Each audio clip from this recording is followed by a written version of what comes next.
Committee on Transportation Infrastructure will come to order. I'd ask unanimous consent that the chairman be authorized to declare recess at any time during today's hearing without objection. That is so ordered. As a reminder, if members insert a document into the record, please also email it to documentsti@mail.house.gov. I now recognize myself for the purposes of the opening statement. Last year, I, alongside Ranking Member Larson, started down the path of examining how we can fix the Federal Emergency Management Agency, or FEMA. And around the same time, President Trump issued an executive order creating the FEMA Review Council to develop recommendations for the reforming of FEMA. What everyone seems to agree on is that FEMA is broken, and it's been that way for a long time. As communities impacted by disasters across the nation know, the Federal Emergency Management System needs fundamental change to reduce lives lost, speed up recovery, and lower costs to the taxpayer. For decades now, we thought we just made certain changes here. If we just made certain changes here and there, the process would get better. And in 2006, we passed the post-Katrina reforms. Then we passed the Sandy Recovery Improvement Act in 2013, and later the Disaster Recovery Reform Act of 2018. This doesn't even count the bills we passed targeting specific issues, such as bills that I authored to protect disaster victims from FEMA errors and to speed up smaller rebuilding projects. We've passed reform after reform since FEMA was put into DHS, and what was the result? We have thousands of open disaster projects dating back to Hurricane Katrina, ballooning disaster costs, and bureaucracy that feels like you need a PhD to navigate, and little common sense. Any member who has had to help constituents navigate FEMA knows how complicated that the agency can be. FEMA is supposed to lead the federal government's preparedness for mitigation against, response to, and recovery from disasters. Given this mission, it should be the nimblest federal agency that we have, but instead it continues to be swallowed up by the weight of its own red tape, regulations, and bureaucracy. And don't get me wrong, there are many good people at FEMA who want the system to work, but we need to make sure that they have the tools to be as effective as possible. Last May, Ranking Member Larson and I released a discussion draft of the Fixing the Emergency Management for Americans Act, or the FEMA Act. The committee met with and received input from over 150 stakeholders, representing state and local governments, emergency managers, nonprofits, key industries, disaster victims, and other experts and stakeholders. And we've received input from members from both sides of the aisle and on and off this committee representing communities impacted by disasters. As a result, in July last year, we officially introduced the FEMA Act, incorporating the input that we received, and in September, ordered the bill, as amended, reported favorably to the House. More recently, in May of this year, the President's FEMA Review Council released its work. Not surprisingly, while there are some differences, the goals and many of the approaches in those recommendations mirror our FEMA Act. For example, we all agree reforms must be focused on a system that is state-led, locally executed, and federally supported. I have said from day one, we all agree that FEMA's reimbursement process for rebuilding is inherently flawed, and so moving to upfront grants will not only speed things up, but they're going to reduce costs. Further, we all agree that investment in mitigation is crucial, so we must ensure that funding for projects moves faster. And we are in agreement that the current way of providing assistance to disaster victims has been reformed to make more sense. Now that FEMA's Review Council recommendations have been released, we hope that we can move forward with passing the FEMA Act. And I want to thank Ranking Member Larson for the work that he did with me on this bill, and for the leadership of Mr. Webster and Subcommittee Ranking Member Stanton, who are the original co-sponsors. I look forward to hearing from our panel of experts today, and thank you all, by the way, for being here. But I look forward to hearing your thoughts on reforming FEMA. And now I recognize Rick for his opening statement. Thank you, Chair Graves, for convening today's hearing on FEMA reform. I can't overstate the importance of this hearing. The effectiveness of FEMA is literally a life or death matter. FEMA has not met the moment for a lot of disaster survivors. When you look at what happened after the Maui wildfires or Hurricanes Helene and Milton. But that was not because FEMA did not try hard enough. It's because FEMA doesn't have the authority it needs to help people in the best and most efficient way. Then at the start of 2025, the president said we should eliminate or overhaul FEMA. I'm not aware of anyone on this committee who thinks eliminating FEMA is a good idea. That's just not a serious proposal. But we do agree, like we have for years, that FEMA needs real reform. That's why I was pleased to team up with Chair Graves and Ranking Member Stanton and Chair Webster to write the bipartisan FEMA Act. We didn't write this bill behind closed doors. We talked to more than 150 stakeholders, put out a public draft as well, so anyone affected could weigh in. And what we ended up with is a bill that overhauls how survivors and communities get help after disaster. It facilitates investment in damage prevention and makes FEMA an independent agency again. In December 2025, floods hit my district and impacted over 100,000 Washingtonians. The floods were the most expensive natural disaster the state had seen in 40 years. About $182 million in damage to public infrastructure, about 4,000 homes damaged. Since the flooding began, I've conducted 25 site visits and meetings across impacted communities and met directly with mayors of Whatcom and Skagit counties and emergency responders. I visited federally funded home elevation projects and led direct outreach to impacted restaurants, retail stores, farms, and other small businesses in Northwest Washington state. And the president did not declare a major disaster declaration until April of 2026. That's when FEMA aid finally started moving. And people are grateful for the help, but it hasn't been easy. I've since heard from folks back home who are lost trying to figure out what aid they even qualify for, bouncing between FEMA, the Small Business Administration, U.S. Department of Ag, and Department of Housing and Urban Development. Small farmers in Snohomish and Skagit County have been hit especially hard, and a lot of them are falling through the cracks. Families are getting checks to fix their homes, but only for damage FEMA decides what makes a home unlivable. That's not the same as actually fixing what is broken. Meanwhile, state and local governments are stuck working through a bureaucracy that can take years. Emergency managers in Skagit County put these delays into perspective when they told me that 2021 flood victims did not receive mitigation grant funds to buy out and elevate their homes until 2024. Some homes flooded again, awaiting mitigation resources. And when a family is finally approved for flood mitigation funding, they have to pay for that work themselves first and hope FEMA pays them back. So the T&I committee did work and passed the FEMA Act on September 3rd of last year. And if it had become law then, Washington's recovery would look a lot different today. Survivors would not have to apply to 5 different agencies. There would be one universal application, and the government would do the work of matching people to the help they qualify instead of the other way around. Families would be eligible for help repairing all damage to their homes, not just the damage that makes it officially uninhabitable. Families would get up to $43,000 to make their homes stronger against the next disaster, and if home was a total loss, families could work with FEMA to actually rebuild it. On the public infrastructure side, state and local governments would get reimbursed within 120 days for emergency work to protect lives and property. For permanent rebuilding, like roads or bridges, schools or hospitals, state and local governments would get the money up front, and FEMA could only turn them down if there's evidence of fraud in the application. State and local governments could also build mitigation into the repair work from day one. That's just common sense and not something that FEMA allows today. If Washington State kept doing its part to prepare for disasters, which it has, it could get up to 85% of the cost to repair infrastructure covered by the federal government, freeing up state and local dollars for other investments in resilience and community services. The FEMA Act would also let homeowners get the money up front to raise or move their homes instead of forcing people already in crisis to pay out of pocket and hope for reimbursement later. Washington State would have a steady, predictable pre-disaster mitigation funding program because the FEMA Act makes BRIC a steady formula program. And the state could combine FEMA mitigation dollars with other federal grants to take on the bigger, smarter projects we need to deal with changing climate. And for the rest of the members on the committee, this wouldn't apply just to my state of Washington. All this would apply to your own states as well. These reforms needed to be in place before the December 2025 floods. They have to be in place before the next disaster hits. Congress has already waited a year too long, and today we will hear from witnesses with real experience in emergency management and related industries on what this reform would mean for them.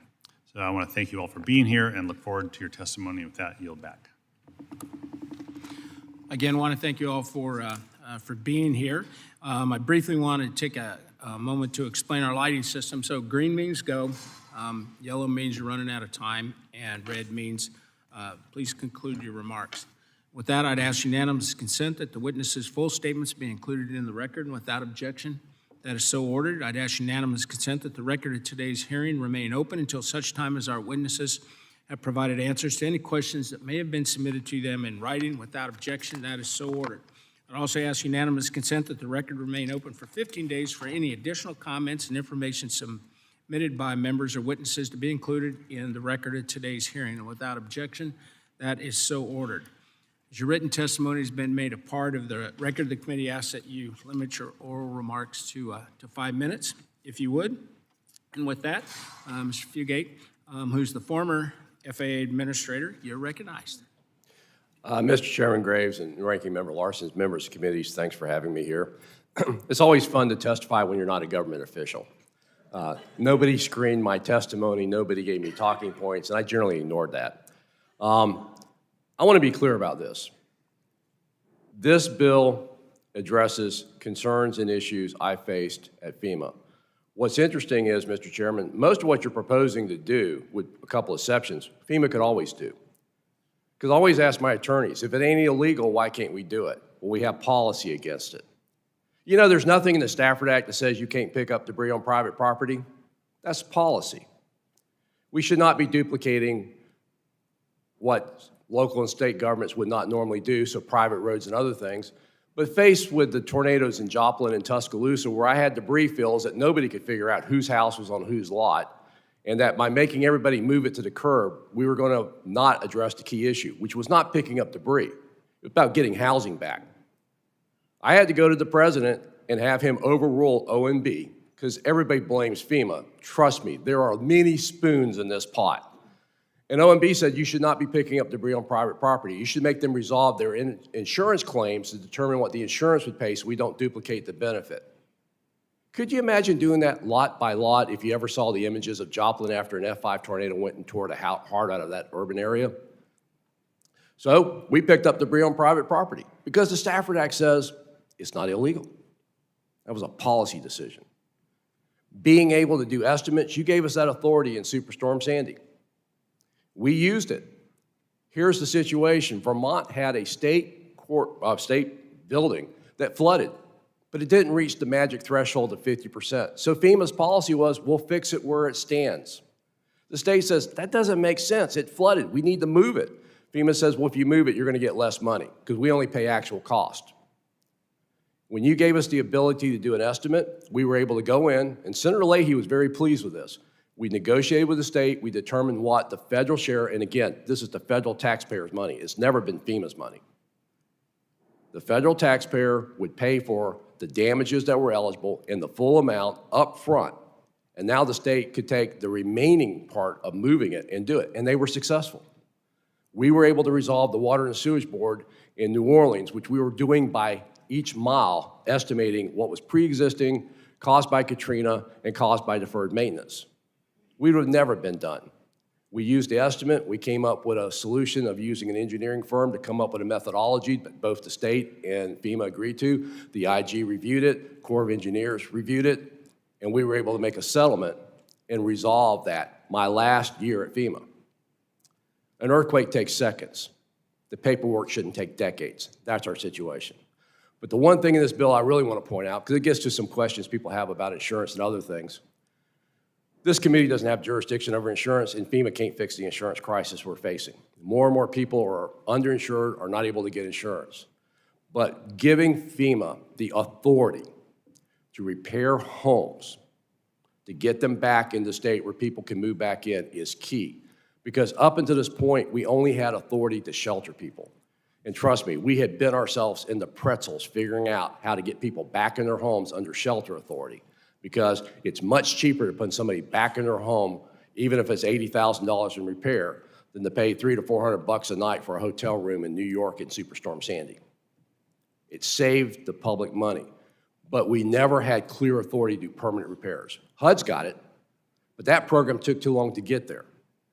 Our ability, instead of just putting a blue tarp on a roof or patching a house, of getting it back to where it's habitable and people can move back into it, addresses another key concern this bill touches on. And that is, everybody talks about affordable housing. I'm not talking low income, I'm talking workforce housing. For communities where the workers are constantly being displaced because when homes are destroyed and rebuilt, new, usually it's priced out of the market. The rental properties go up, people don't have access to it. So this ability to give FEMA permanent authority to make repairs is key. In my state, I have a lot of seniors that are now going bare. They're not having insurance because they can't afford it. If their homes get destroyed, they have nothing, and FEMA's programs would make them whole. This bill gives them an opportunity to get those homes repaired and get back in them. So again, focus on the survivor, focus on the outcomes. Fraud, waste, and abuse has created more process and more bureaucracy, not creating what we hoped was reducing fraud, waste, and abuse, but creating a monster of a policy, bureaucratic recovery process. The earthquake takes minutes, the paperwork takes decades. Thank you, Mr. Chairman. Thank you. Next up, we have Ms. Lee Sheng, who's the president of Jefferson Parish in Louisiana, and she's here with the National Association of Counties. Thanks for being here. Thank you. Chairman Graves, Ranking Member Larson, and distinguished members of the committee, thank you for having me here today. My name is Cynthia Lee Sheng, and I serve as Parish President of Jefferson Parish, Louisiana. I'm here representing the National Association of Counties, where I serve as the co-chair of the Intergovernmental Disaster Reform Task Force. And among the many responsibilities entrusted to counties, we are on the front lines of disaster mitigation, response, and recovery. Roughly 900 counties experience at least one presidentially declared disaster each year. And in 2025, our nation faced 23 separate billion-dollar disasters that caused more than $115 billion in damages. Following a disaster, local elected officials and emergency managers were first on the scene, and we play a key role in recovery and rebuilding efforts so our residents can return to their lives as quickly as possible. As major owners and operators of public infrastructure, counties are uniquely positioned to mitigate the impacts of disasters. America's 3,069 counties, parishes, and boroughs own 44% of public roads, 38% of the national bridge inventory, 960 hospitals, and directly support 1/3 of our nation's airports. I'm here today to underscore the county role in strengthening our nation against disasters and to discuss how we can best work together to meet the challenges of today and the demands of the future. First, the FEMA Act provides a strong bipartisan framework to modernize the nation's disaster response and recovery system, and Congress should advance its core provisions without delay. Disaster response, recovery, and mitigation start local and they end local. However, these efforts would not be possible without continued support from federal programs through FEMA. One such program is in desperate need of reform is FEMA's Public Assistance Program. Public assistance is crucial for helping communities rebuild after disasters, but the lengthy reimbursement process can delay recovery and hinder our ability to restore critical services. In 2024, NACO conducted a survey of members that found that 1 in 5 counties' longest open public assistance claim has been in process between 4 and 6 years, and nearly a third have been open for more than 6 years. NACO strongly supports the FEMA Act's transition of the public assistance program from a reimbursement to a grants-based model, which would provide funding upfront and reduce counties' reliance on very costly borrowing. Second, streamlining disaster assistance and environmental review processes will cut red tape and speed recovery for survivors and local governments alike. Requiring the completion of complex and very burdensome paperwork by communities who are unfamiliar with the processes during the most stressful times of their lives can significantly impede progress when it is most needed. Populations that feel the biggest impact are often our underserved and disadvantaged communities who lack the resources and capacity to complete applications and meet critical deadlines. The FEMA Act addresses this directly by establishing a universal disaster assistance application and streamlining environmental and historic preservation reviews, reducing unnecessary delays while still maintaining strong protections. The Act's procurement waiver, which treats counties the same as states for federal contracting purposes, would also remove a significant obstacle to rapid disaster response. Finally, county officials are effective stewards of federal investments, and a strong intergovernmental partnership is needed to meet the entirety of our public sector responsibilities. Counties are not merely stakeholders in this conversation. Rather, we are part of the federal, state, and local partnership of governments that together share the responsibility of protecting our nation and its residents from disasters. And while disasters are inherently local, 45 states limit counties' ability to raise revenue, making the intergovernmental partnership vital to meeting our public sector responsibilities. We rely on our state and federal partners for critical recovery tools like funding, human capital, and technical assistance. In conclusion, counties stand ready to work side by side with you to improve our nation's disaster response, recovery, and mitigation capabilities to ensure the health, well-being, and safety of our citizens. Chairman Graves, Ranking Member Larson, thank you again for the invitation to discuss this critical issue on behalf of America's counties. This concludes my testimony. I'm happy to accept questions later. Thank you. Next up, we have Mr. Jim Matheson, who's the CEO of the National Rural Electric Cooperatives Association. All right, Chairman Graves and Ranking Member Larson and members of the committee, I want to thank you for inviting me to testify on behalf of the National Rural Electric Cooperative Association, or NRECA, which represents nearly 900 not-for-profit, community-owned electric cooperatives.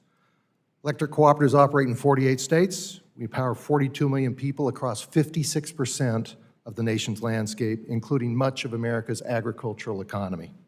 Co-ops are owned and governed by the people they serve, and they operate at cost, helping keep electric rates affordable.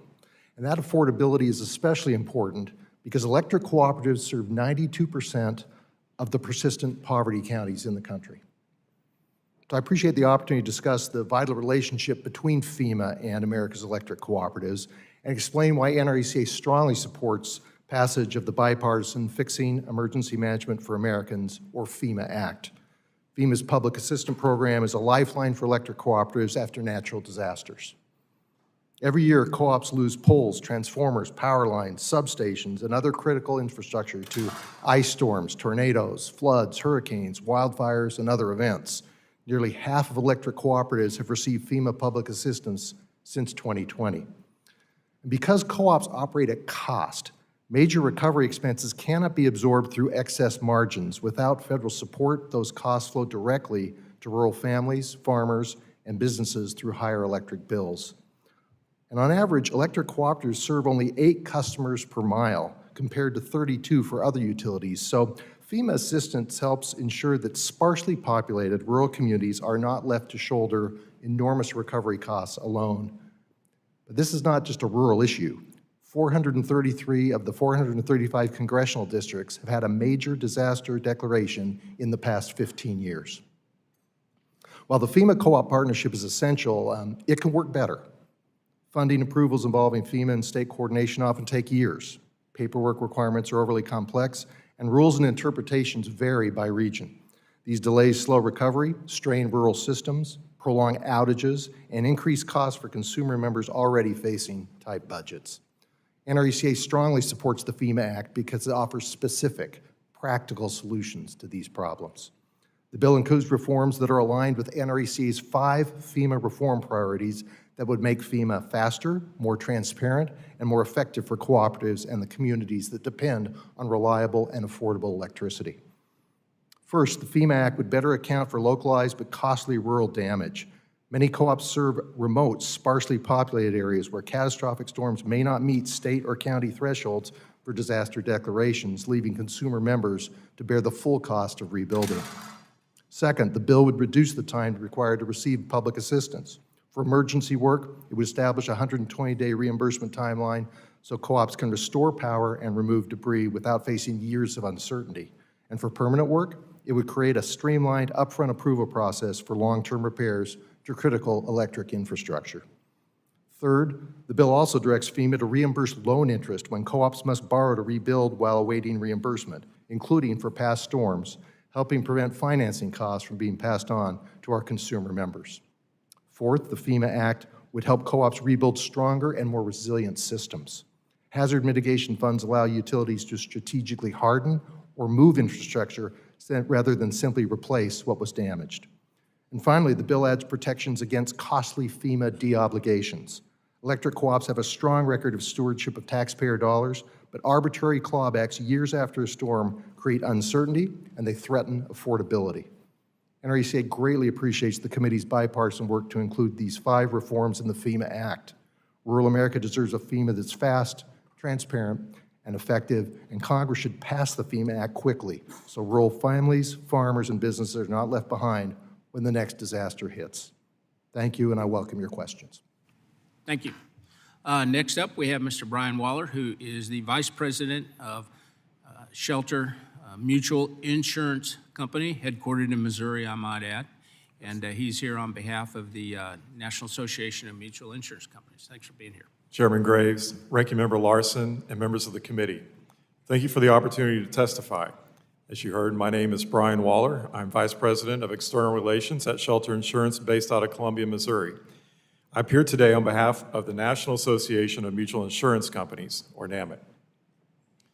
In May of last year, an EF3 tornado struck North St. Louis, destroying entire neighborhoods and causing more than $1.6 billion in damage.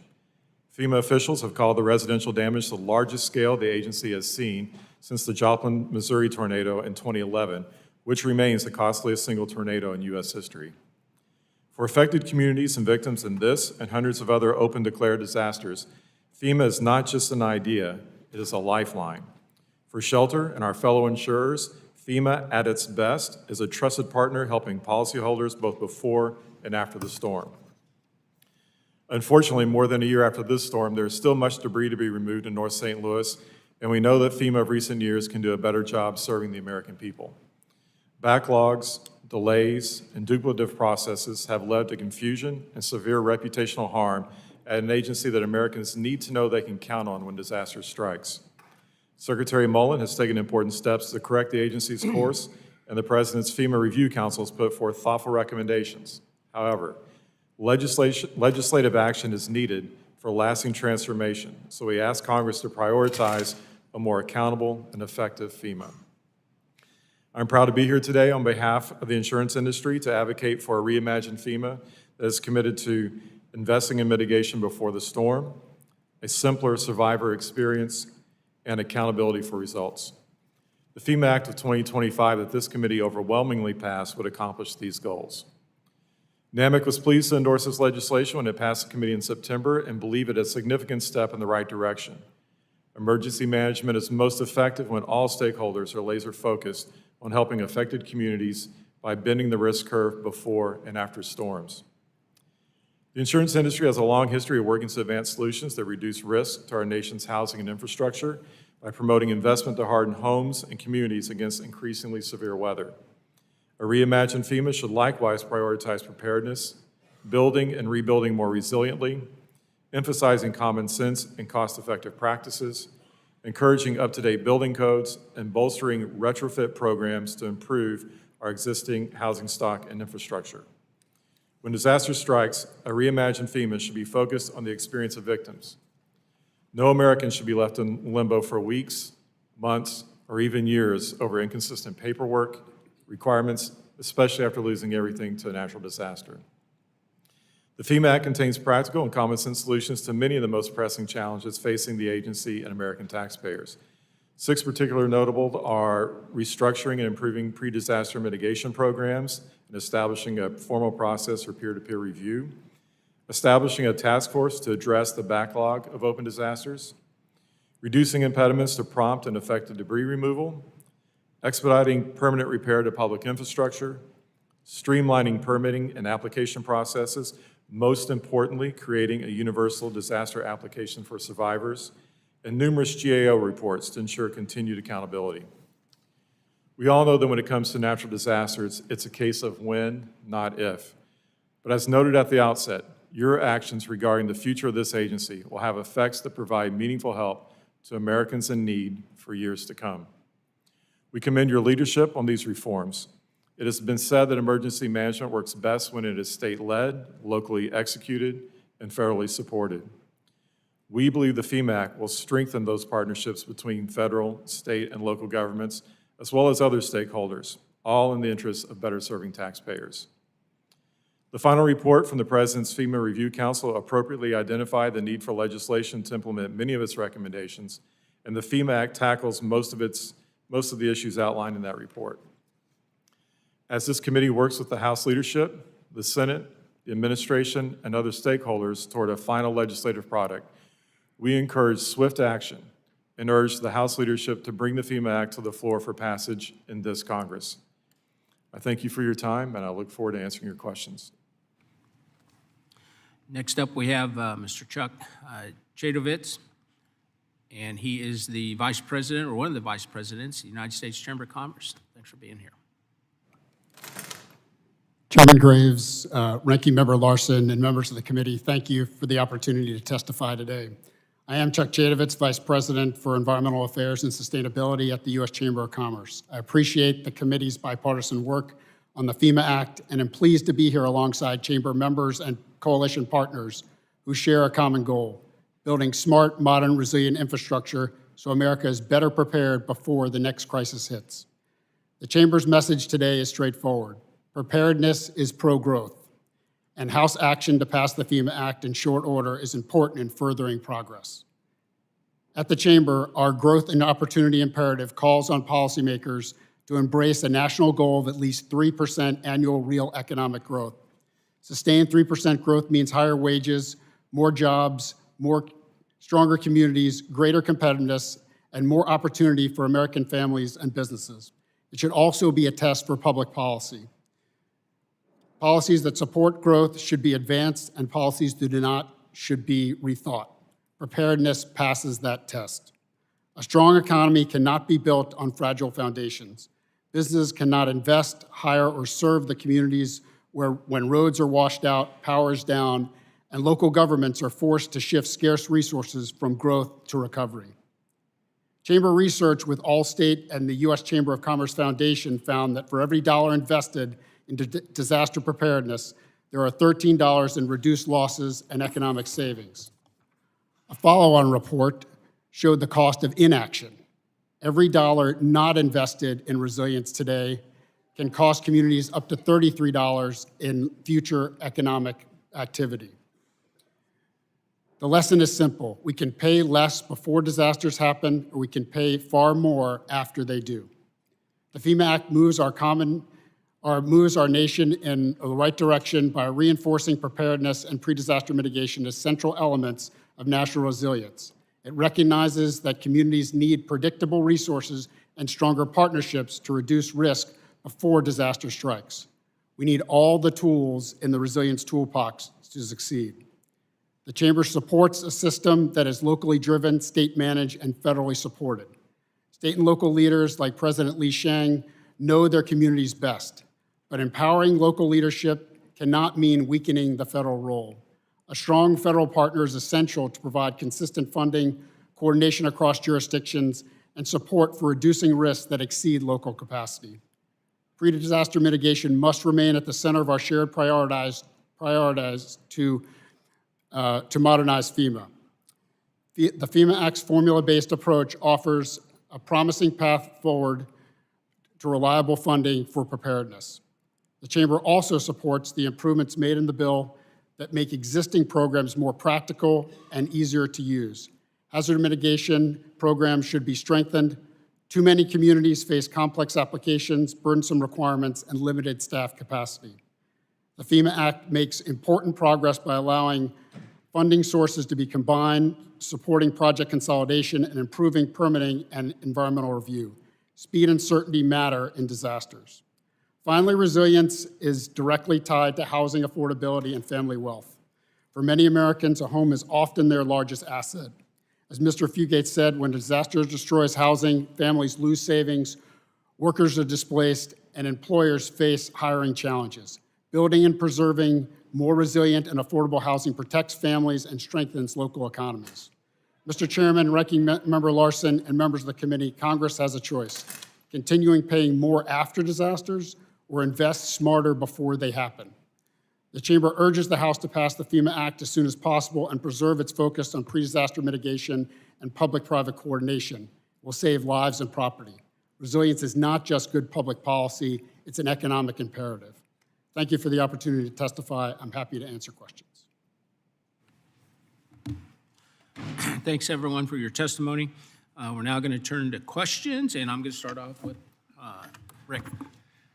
Thank you, Mr. Chair. So it's kind of three buckets to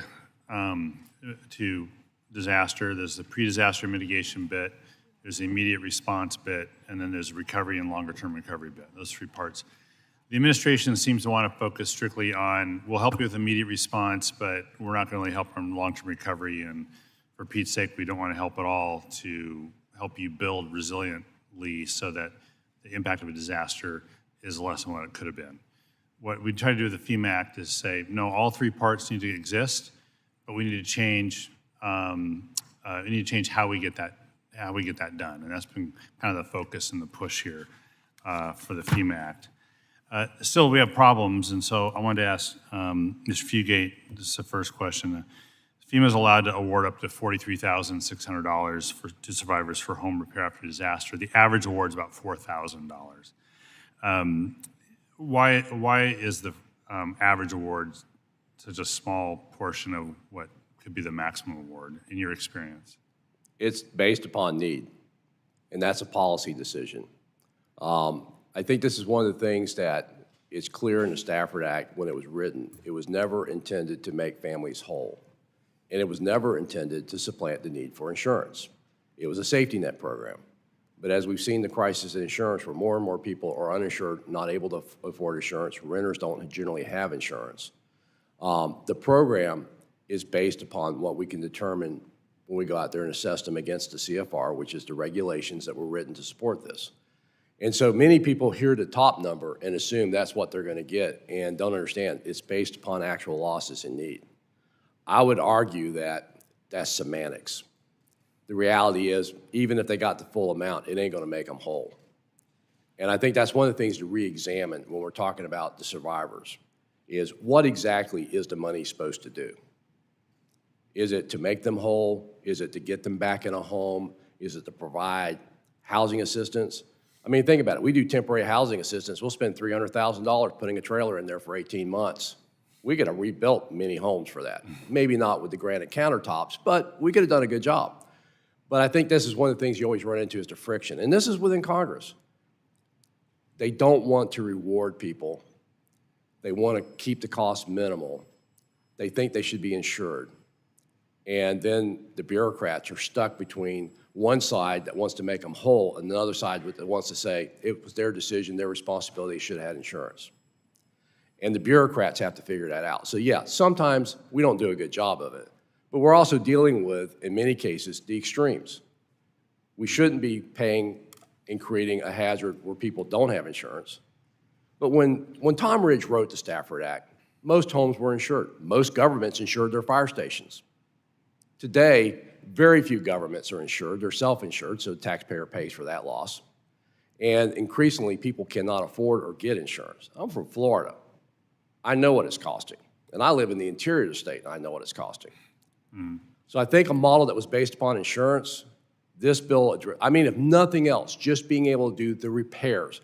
And again, it's only going to help those people that own their homes. It won't help the renters. Thanks. Ms. Shang, I'm a former county council member, so I understand how tight budgets can be at the local level, so I get where you're coming from. But how would the FEMA Act, have you looked at how would the FEMA Act would help your parish invest more of its money for mitigation instead of cleanup? I think one of the most critical elements for counties and local governments on the FEMA Act is getting the upfront funds. You know, right now, and especially if you're a small county, sometimes I speak to my colleagues, they're afraid to even sign a debris contract because they know that is beyond their budget when they get a terrible hurricane happening. So the upfront funds is critical. Right now, we're on a reimbursement model, which takes, as we said, years to happen. But if we can move to a formula-based upfront, give us those resources upfront, we can take that additional money and put it towards other needs. So when a community is broken, it's broken from the top to the bottom.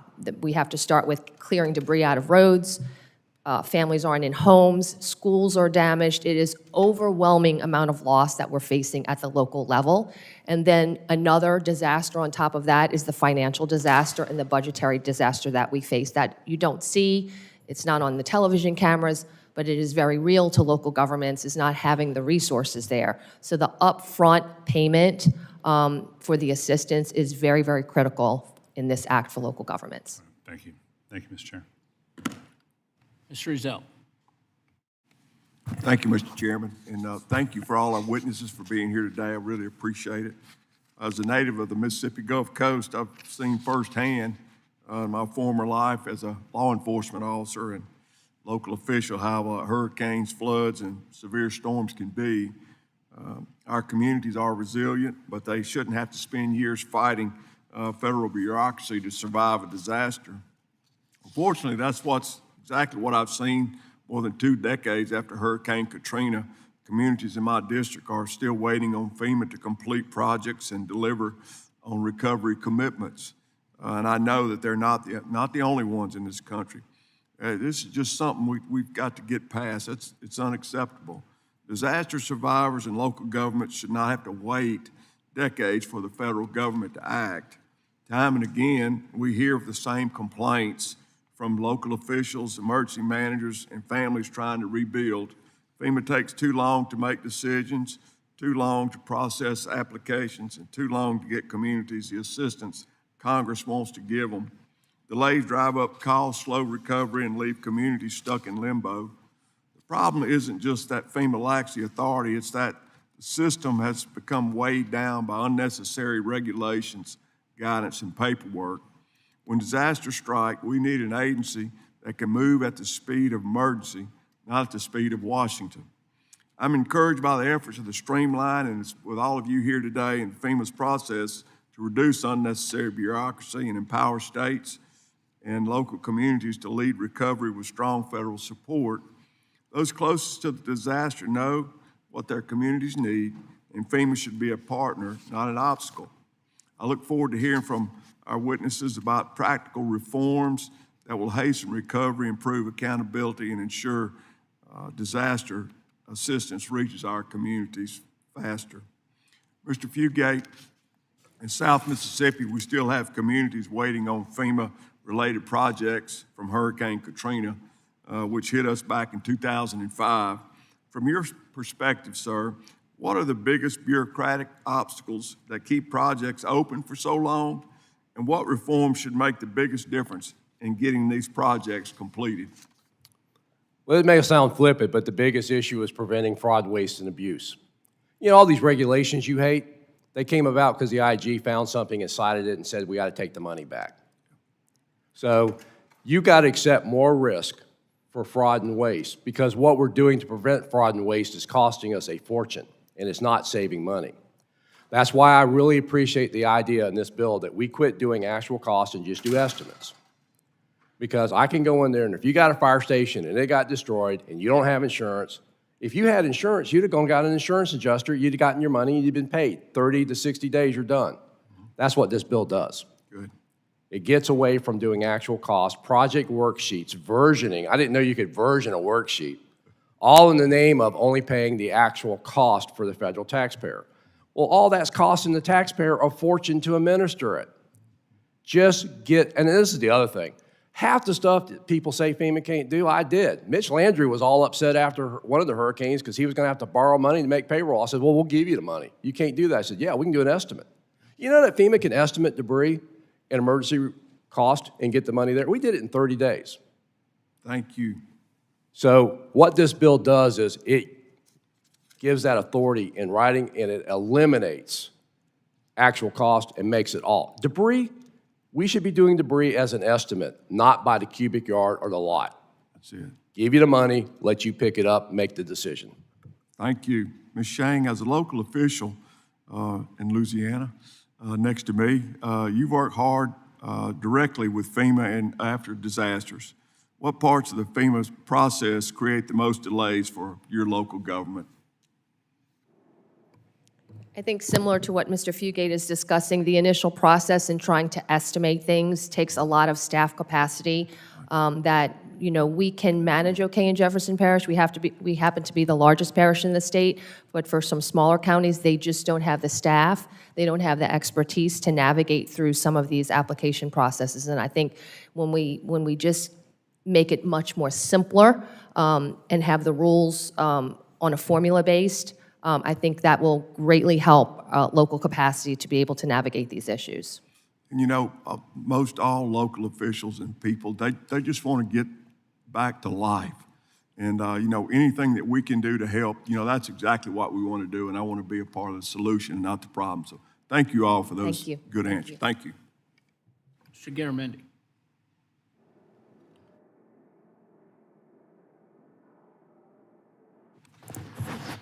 Mr. Chairman, thank you. And for the witnesses, I'm really upset by all of you because you keep coming back to something that I swore that I'd never pay any attention to, and that's insurance.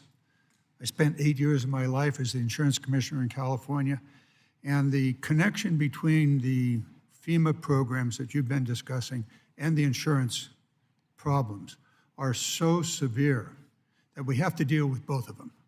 And if we don't, we're not going to deal with either of them very, very well. There are many, many ways. In 1990, we were looking at developing a national natural disaster insurance program. And we figured out how we could pay for that, how it could be done by the federal government. Hasn't happened yet. But until we connect these two, the insurance problem, which is discussed here and which is a very, very real problem in California and really across the nation, we will not be able to solve the FEMA problem unless we consider FEMA to be the ultimate insurer, which is pretty much where we're headed. And in that regard, it's not a very good way to deal with it because it doesn't assess the risk at the outset. An insurance program properly structured can assess the risk and force the homeowner, in this case, to not only know the risk, but to pay for the risk at that particular home. Very complex, but I'm going to put that on the table for my first, minute and a half here. We've got to do both of these things, and I noticed a couple of smiles from the insurers down there. Now, putting that aside, I'm going to go back to where I'm really not upset with all of you. You really did exactly what you're supposed to do. I want to go back to where FEMA is really out of bounds, and that is the current FEMA program is being used to support the immigration enforcement by the federal government. This is wrong, it's contrary to law, and it's creating a very profound problem. FEMA should not be assisting ICE. The FEMA staff reduced by 5,000 in the DOGE cuts. What's left is now being used to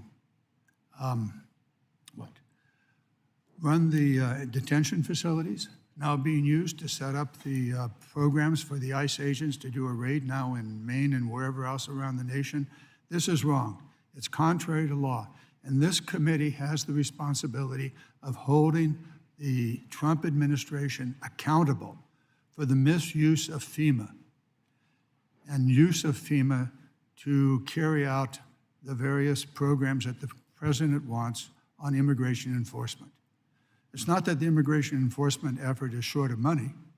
Good Lord, they have $120 billion to spend in the next couple of years. Bring FEMA back. This committee ought to demand that FEMA no longer be engaged with ICE in the immigration enforcement program. Let ICE take care of itself, and there's plenty of problems there, and I certainly share those concerns and would rally around.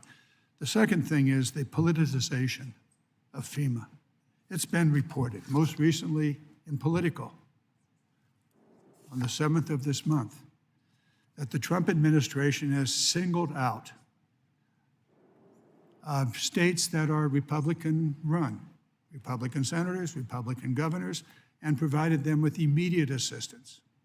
And those states that are Democratic senators, Democratic governors, have been denied assistance. The politicization of FEMA by the president and his minions is absolutely wrong. And this committee ought to hold the administration to account on that, as well as to these other issues.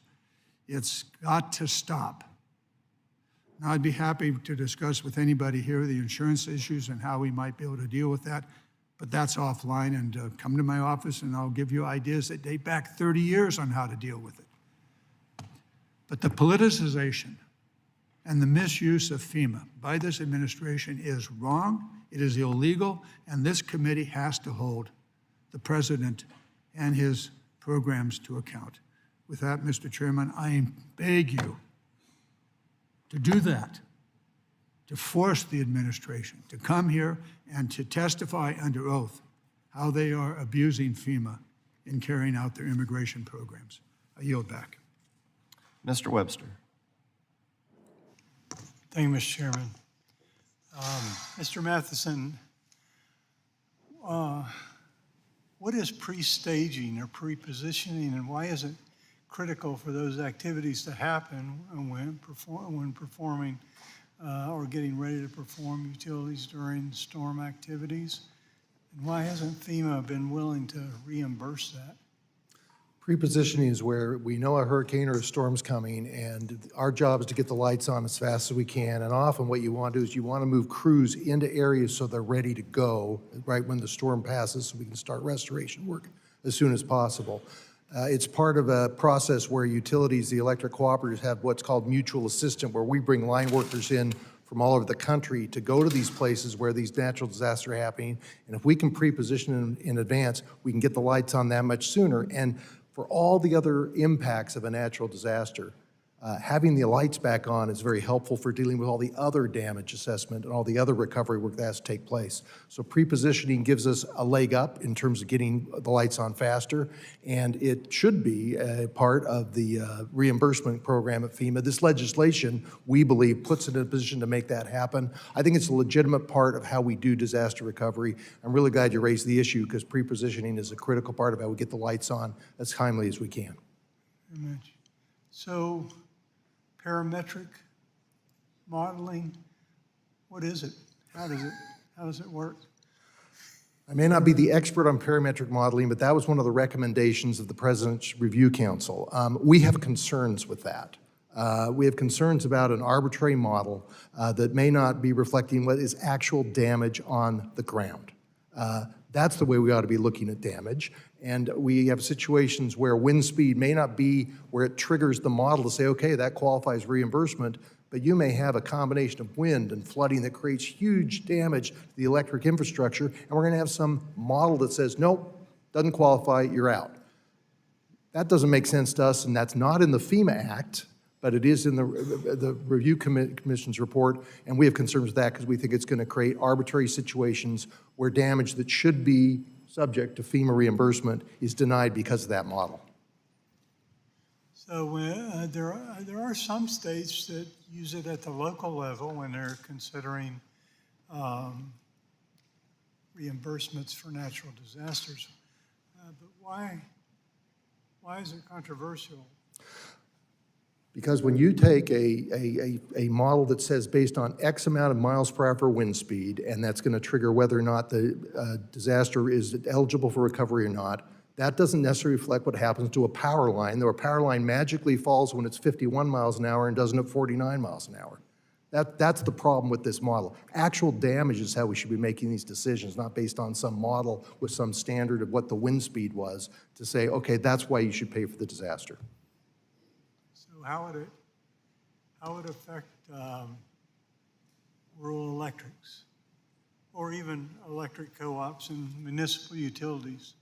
Well, first of all, you're adding another element of uncertainty.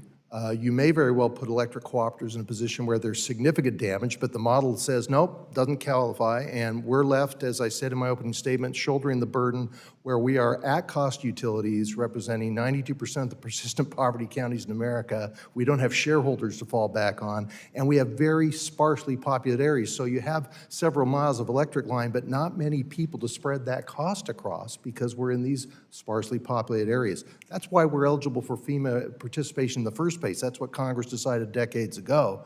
And if we go to this model that has some arbitrary function that says, well, even though you had all this damage, the model doesn't say it qualifies, I don't think that's what we're looking for here. I think we're looking for reasonable people to assess the situation, look at the damage, and say, yeah, that qualifies. And so that's our resistance with the parametric, with the model that you're talking about.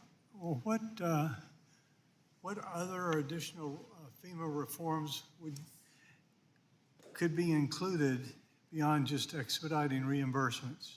Well, I think that the FEMA Act has 5 critical reforms that we think are important, including the 120 days for the initial assistance. It has the opportunity for hazard mitigation funds in a more targeted way that makes sense for building resilient systems. It allows for interest reimbursement if electric co-ops are stuck for years waiting for payment from FEMA and they accrue significant burden there. There are provisions in this bill that we highly endorse. We think it's the right step to take, and we think the chairman and ranking member and the full committee have done a great job of looking at all these issues, taking information from, as the chairman said in his opening statement, dozens and dozens of different stakeholders. It's a great way to make legislation, in my opinion, and that's why we're so supportive of the bill as it's written today. Thank you very much. Yield back. Mr. Stanton. Thank you very much, Chairman, and for holding this important hearing on the urgent need to pass the FEMA Act. This is a proud bipartisan committee, and both Chairman Graves and Ranking Member Larson have longstanding commitment and have provided leadership in the effort to strengthen FEMA. Both of them know how important it is to help Americans in their darkest hours, and that's why this effort is very important. Recently, as Ranking Member of the Economic Development, Public Buildings and Emergency Management Subcommittee, I released an investigative report that details how the Trump administration and DHS leadership are misusing FEMA resources for ICE operations, jeopardizing FEMA's readiness and ability to respond to disasters. This important investigation found that FEMA personnel have been utilized to plan deportation raids and arrests, recruit new ICE and CBP officers, and manage day-to-day operations at detention facilities. Of course, FEMA was built on a promise to the American people. When disaster strikes, the federal government will be there. Unfortunately, that promise too often has been broken. Since the start of the current administration, the agency has lost more than 20% of its workforce, more than 5,000 key employees. Its training pipelines, key to ensuring readiness before disaster strikes, has been severed. Its disaster declaration process has too often been politicized, denying communities needed support, and its hazard mitigation programs have been dismantled. This is on top of the fact that personnel have been detailed for extended periods for immigration enforcement operations. Whether or not you agree with the current administration's mass deportation policy, this report makes one thing clear. We need an agency that is capable and ready to serve our constituents when they need it most, and that is less likely to happen if FEMA continues to remain inside of Department of Homeland Security. Former Administrator Fugate, have you had an opportunity to review the investigative report I referenced? I've had a summary of it, sir. Do you think FEMA should help ICE coordinate arrests, raids, and deportations? Well, the question is, you gave that authority to the Secretary under the Homeland Security Act. You got to change that. How would an independent agency, which is what the FEMA Act proposes, protect employees from being pulled into non-Stafford Act missions? Well, if you're not part of Homeland Security, then the Secretary's authority to transfer staff wouldn't apply. But it went both ways. In Superstorm Sandy, we transferred about 2,000 DHS employees to help us in that response. But these were always meant to be temporary. In the Obama administration, we were tasked with supporting undocumented children. We had a crisis. They was backed up. Kids were in detention facilities, never designed to hold children. They were designed to hold adults. In those, we worked the mission. We had the authority and authorization of the other components, including Health and Human Services. And that was a big problem with those because it was divided between 2 departments. But the question is, would FEMA be better off being independent? I never thought FEMA should be in DHS, but when I testified at my hearing, I said yes, because here's the other thing. You made the FEMA administrator an E2. Does anybody know what that means outside of the people that read the plum book? The FEMA administrator is the same rank as the service secretaries, the EPA administrator, the SBA administrator, yet they're treated as a subcomponent in DHS. Secretary and deputy secretary were surprised to find out I was an E2 because they were trying to get all their components promoted to E3s. And somebody said, well, I don't think the administrator wants a demotion. Even the Department of Defense would have me summoned to go meet with assistant secretaries, which were an E5 and I was an E2. And I'm like, I ain't going over there, they can come see me. It wasn't arrogance, but the thing I've learned is if you give us authority and we don't execute it, we lose it. And I think part of what we have done is we have diluted the Post-Katrina Emergency Management Reform Act to recognize that the FEMA administrator is the same rank as the Navy secretary. It's not treated that way in DHS. I think in a bipartisan way, we agree with that this needs to be an independent agency with direct line to the President of the United States. It will save time on declaration, emergency management proclamations. It'll save time in emergency response and make the whole process much quicker, which is exactly what the American people expect. Do you think, Mr. Fugate, if FEMA were to become an independent agency, would that help restore public trust in FEMA to operate effectively in response to disasters? No. I think FEMA executing the mission is what restores that trust. You know, when I got to FEMA, we were dealing with post-Katrina, and everybody says, you know, are you going to fail? You know, tell us you're not. And I'm like, I can't tell you that. I have to execute. You'll determine if we failed or we didn't. Again, I caution people, just moving things around, reorganizing is not the answer. The answer is empowering FEMA to make sure they have the right leadership and the tools to execute. But their ability to regain the public trust doesn't matter where they sit. It matters where they execute and how it's perceived by the public of doing the mission. Independently, I think, as you point out, it relieves a lot of the hurdles, but quite honestly, I worked under that system. I just cheerfully ignored most of it because the law said I work for the president, and I report to the president, and the secretary was responsible for making sure I showed up to work and I took my vacation time. Well, I didn't get vacation time, I was a political appointee. But the reality is, I made it work because I've always been in that situation. But it is personality-based. And so when you have a secretary in there that does not see the FEMA administrator as the principal advisor, as the law says, to the president, the National Homeland Security Council, and the secretary in that order, and that I got there, we were routing declarations for the secretary's office. I said, why? Well, that's the way they want it. I'm like, I don't care. The law says I'm the principal advisor and I'm advising the president. I make a recommendation on to declare or not declare. To me, the law says that goes to the president. We changed it. Trust me, there are a lot of people at DHS, and not so much the secretary, but all of the offices around there that really wanted to get into our business. And I fought it. I just said no. I was arrogant and I was pragmatic, but I went to the law and I knew that if we did not execute what the law said, we were going to lose that authority. So I was a pain to a lot of people, but that shouldn't be the way it has to be. I'm over time, and that's a really well-made point that moving things around could help reduce bureaucracy, but it's the people and the support from the president that makes all the difference. That's a good point. Thank you. I yield back. Mr. Perry. Thanks, Mr. Chairman, and thanks to our panelists. I just want to kind of level set here and remind everybody that's listening to the hearing today that regardless of all the wailing and gnashing of teeth of the utilization of FEMA personnel, under the previous administration, FEMA personnel were used to bring people illegally across the border. And I remember in this committee room asking about the regional director for the Pennsylvania region being moved to the border for specifically that. So let's just level set here and make sure that we have all the facts. This is not a one-way street, and there are infractions that irritate both sides to be considered here. I'm just going to turn to you, Director Fugate. In your written testimony, you say that H.R. 4669 is the first significant effort in the Stafford Act to price disaster risk honestly rather than simply paying for it faster, and I think that's a quote. This is largely as a result of the sliding scale for the federal cost shares for disaster assistance based on state action or inaction in risk mitigation that is included in the FEMA Act and was suggested by the President's FEMA Review Council. My understanding is that you proposed this idea during your time as FEMA administrator. I think it's good to see folks coalescing around this idea to get states to have some more skin in the game and to ensure that we do everything we can on the front end to mitigate the risk rather than throwing money at the problem after the fact. Can you take a moment to elaborate on the advantages of this proposal and what other ideas you might have to get to states to play a bigger role in disaster mitigation, especially up front?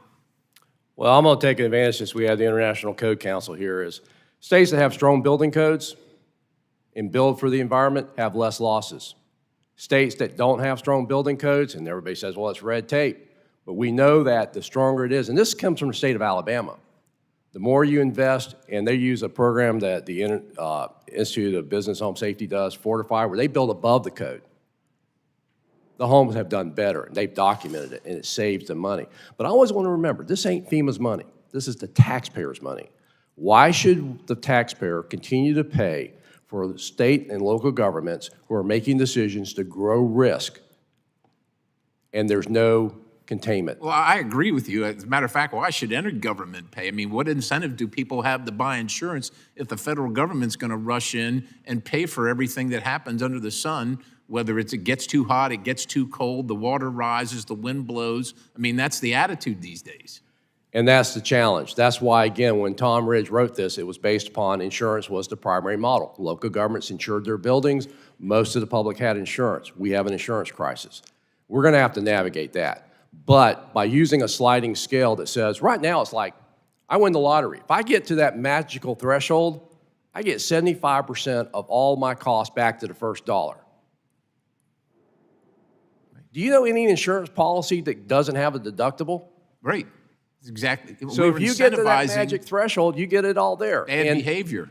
And there's no containment, there's no incentive for states to make investments, there's no incentive to, maybe we shouldn't be building there the way we're building and hoping somebody else will pick up the check, because that's the taxpayer, that's federal taxpayer. So I think this bill, by saying, look, we're going to do this gradually. I find that when we try to do the sudden shocks, it never works. But we're going to start out gradually. If you're not doing anything to manage your risk, you're just building wherever you want to, and you're not doing anything to protect the federal taxpayer from exposure, you're at 65%. If you are now doing those things, you're enforcing building codes, you're insuring your public buildings, you're doing those things to reduce the cost to the federal taxpayer, you may get to 85%.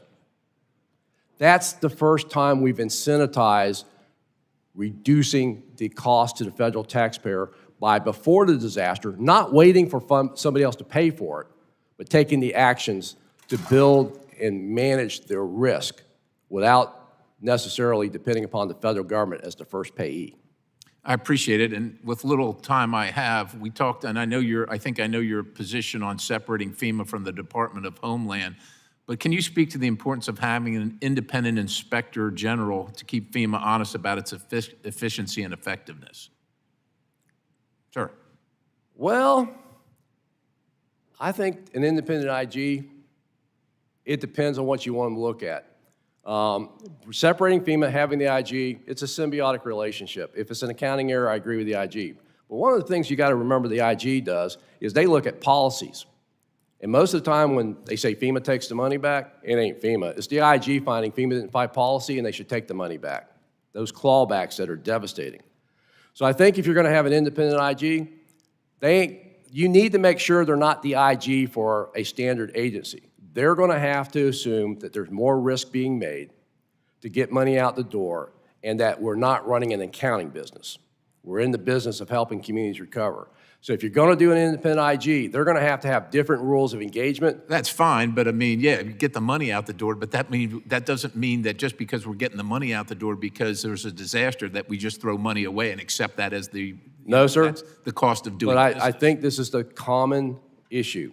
If you want to go fast, you're going to take risk. And if those risks were honest and there was no fraud, I think we have to accept there's going to be additional cost. But I'm pretty sure it's cheaper than what it's costing us to try to make sure we have no fraud and abuse. And we're sitting there counting by cubic yards. I mean, do you know how we do debris? We have a contractor picking up debris. Then we have to hire a separate contractor to monitor the contractor that's picking up debris to determine how many cubic yards are actually in the truck. Then we have to have the state monitoring the contractor, monitoring the debris company. Then we have to have FEMA monitoring the state. And then the IG comes in there and they say, we're here to help.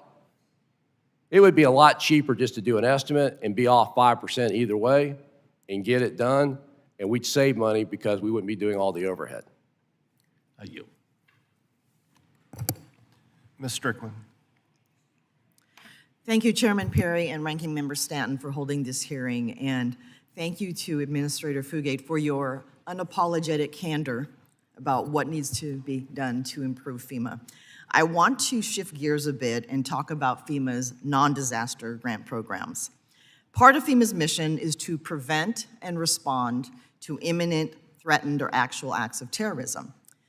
To carry out that mission, FEMA administers critical public safety and preparedness grant programs, including the Homeland Security Grant Program, or HSGP.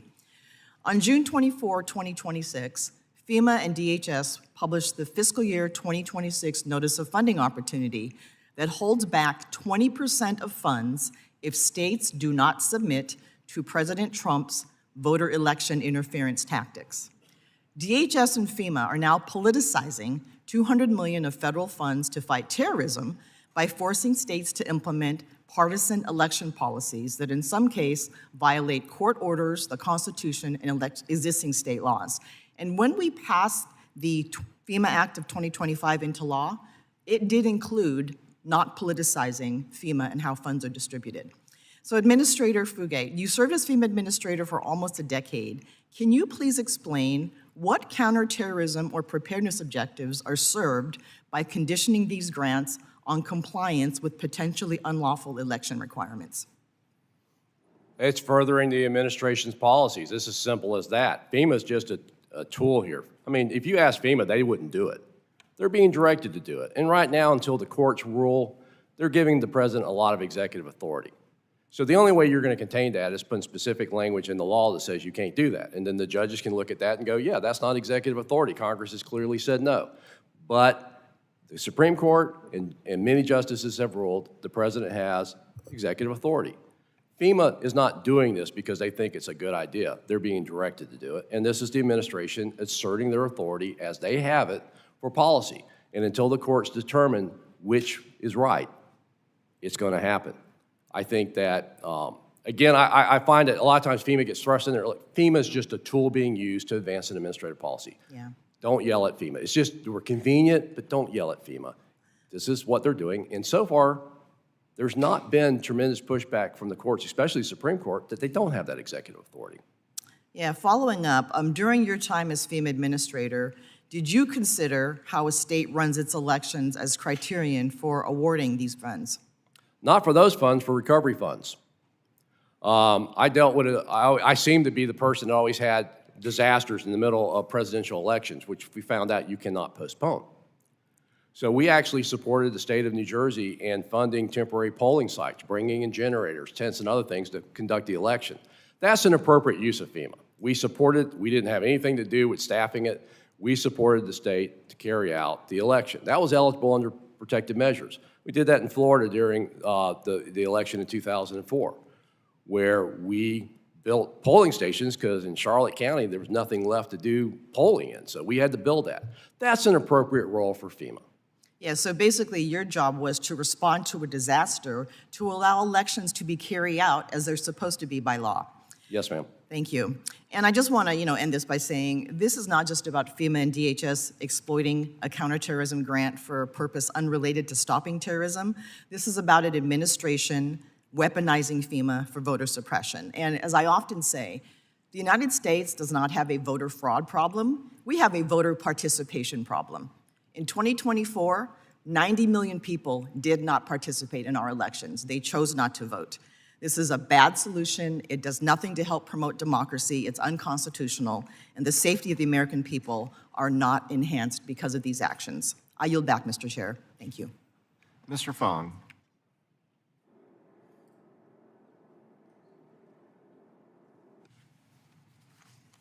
Thank you, Mr. Chairman. Appreciate this important hearing.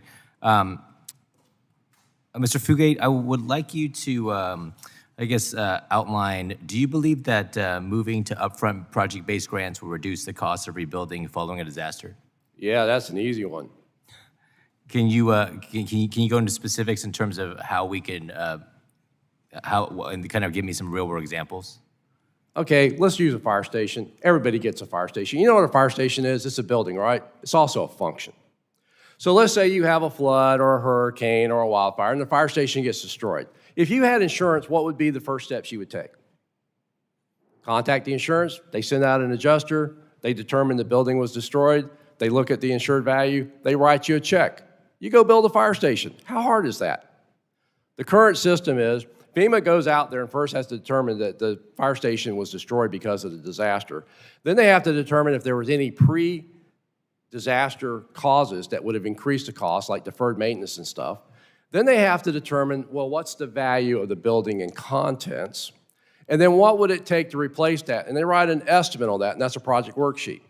But because they do actual cost, they don't give them the money. The local governments now have to go get a contractor to go build a fire station. They have to get an estimate. They have to submit that to FEMA for being reviewed. Well, they want to change because the station was too small. They want to build it bigger. Well, FEMA says, we're only going to replace what was there. That's on you. We ain't going to approve that. But that's a change we have to approve on that. You can have as many as 10 versions on that worksheet getting to the final answer, and then you're reimbursing them. So what the locals have to do is they have to borrow the money, issue a bond to go build that fire station. They don't have the cash, and they generally don't have that much money sitting around. And this process will take the entire process of just getting to approval a year or more, and then up to 5 years of changes and everything else. It doesn't take 5 years to build a fire station. So by going to an estimate, here's how it would work. We get there, everybody agrees it's destroyed. Now, those of you that are concerned about fraud, waste, and abuse, here's what the thing requires. They have to get an engineer or architect of license in their state to put in their estimate of what that is. Because everybody's afraid, well, it won't be enough money or there'll be things they discovered later. I said, well, that's why you got them putting their seal on there, because they have insurance, and if they didn't get it right, that's where you get your money, not the taxpayer. We agree to it, 75% of them. We issue it. We put it in Smart Link, it goes down, state's got the money, they issue it to them. They now have the cash to go build a fire station. That's the difference. We have a situation in my district, and maybe you can shed some light into this, where road gets washed out. It gets washed out every single time there's a flood. The community wants to build it to a higher standard, but because of the rules, you have to build it to what existed pre-disaster. Would it make sense to allow the community to fix it permanently and build it to? Oh, absolutely. And I think one of the things is looking at cost-benefit analysis. I don't think we ought to be putting culverts back in anywhere. We ought to be doing box culverts. I've never seen a culvert that you put in after a flood that survives the next flood. I mean, it's just dumb stuff we do to try to keep it cheap. We ought to be going in there and not looking at what the road was before. We ought to be looking at the function of the road and going, how much does it cost every time that road gets washed out? And that should be the basis of the estimates. Just like we were building that fire station. I had fire stations and Hurricane Charlie got wiped out in that storm. To build them back to the building code was stupid because they got wiped out being built to the building code. I needed to build them for Cat 5. They said, well, it's not worth the cost-benefit analysis. I said, what about the function of the fire station? Oh, that changes the equation. Yeah. So I don't disagree, but guess what? This is getting people to think differently. A road is not a construction project. It's a function. What is the cost of losing that function? Wouldn't it make more sense to spend 10 to 15% more to ensure the function is there after the disaster instead of fixing it again? That makes perfect sense to me. Mr. Matheson, I wanted to ask you, in your experience, which regulations or policies could FEMA eliminate to reduce delays for utilities, such as rebuilding poles, substations, and transmission infrastructure after disaster has occurred? I think the legislation creates greater certainty in terms of time frame. The immediate, for the initial assistance, the 120-day limit, that would be a big help for us in terms of moving quickly with greater certainty when we're trying to repair storm damage. I mean, some of these repair projects like building a fire station, we've heard that takes time. We want the electric system up immediately if we can. And so the ability to move quickly and make quick decisions, that's in all of our interest to have the lights on for people when they're dealing with all the other impacts of the disaster. Thank you for that. I'm running out of time. Mr. Chair, I yield back, but thank you for the panel. Ms. Sykes, you're ready. Thank you, Mr. Chair, and to the ranking member for holding this hearing today. As we are in the midst of disaster season, many Americans are concerned if disaster strikes in their communities, the support that they need to survive and rebuild may not be available to them. 2 years ago, my community in Northeast Ohio was hit by back-to-back storms in a 3-day span that caused widespread flooding.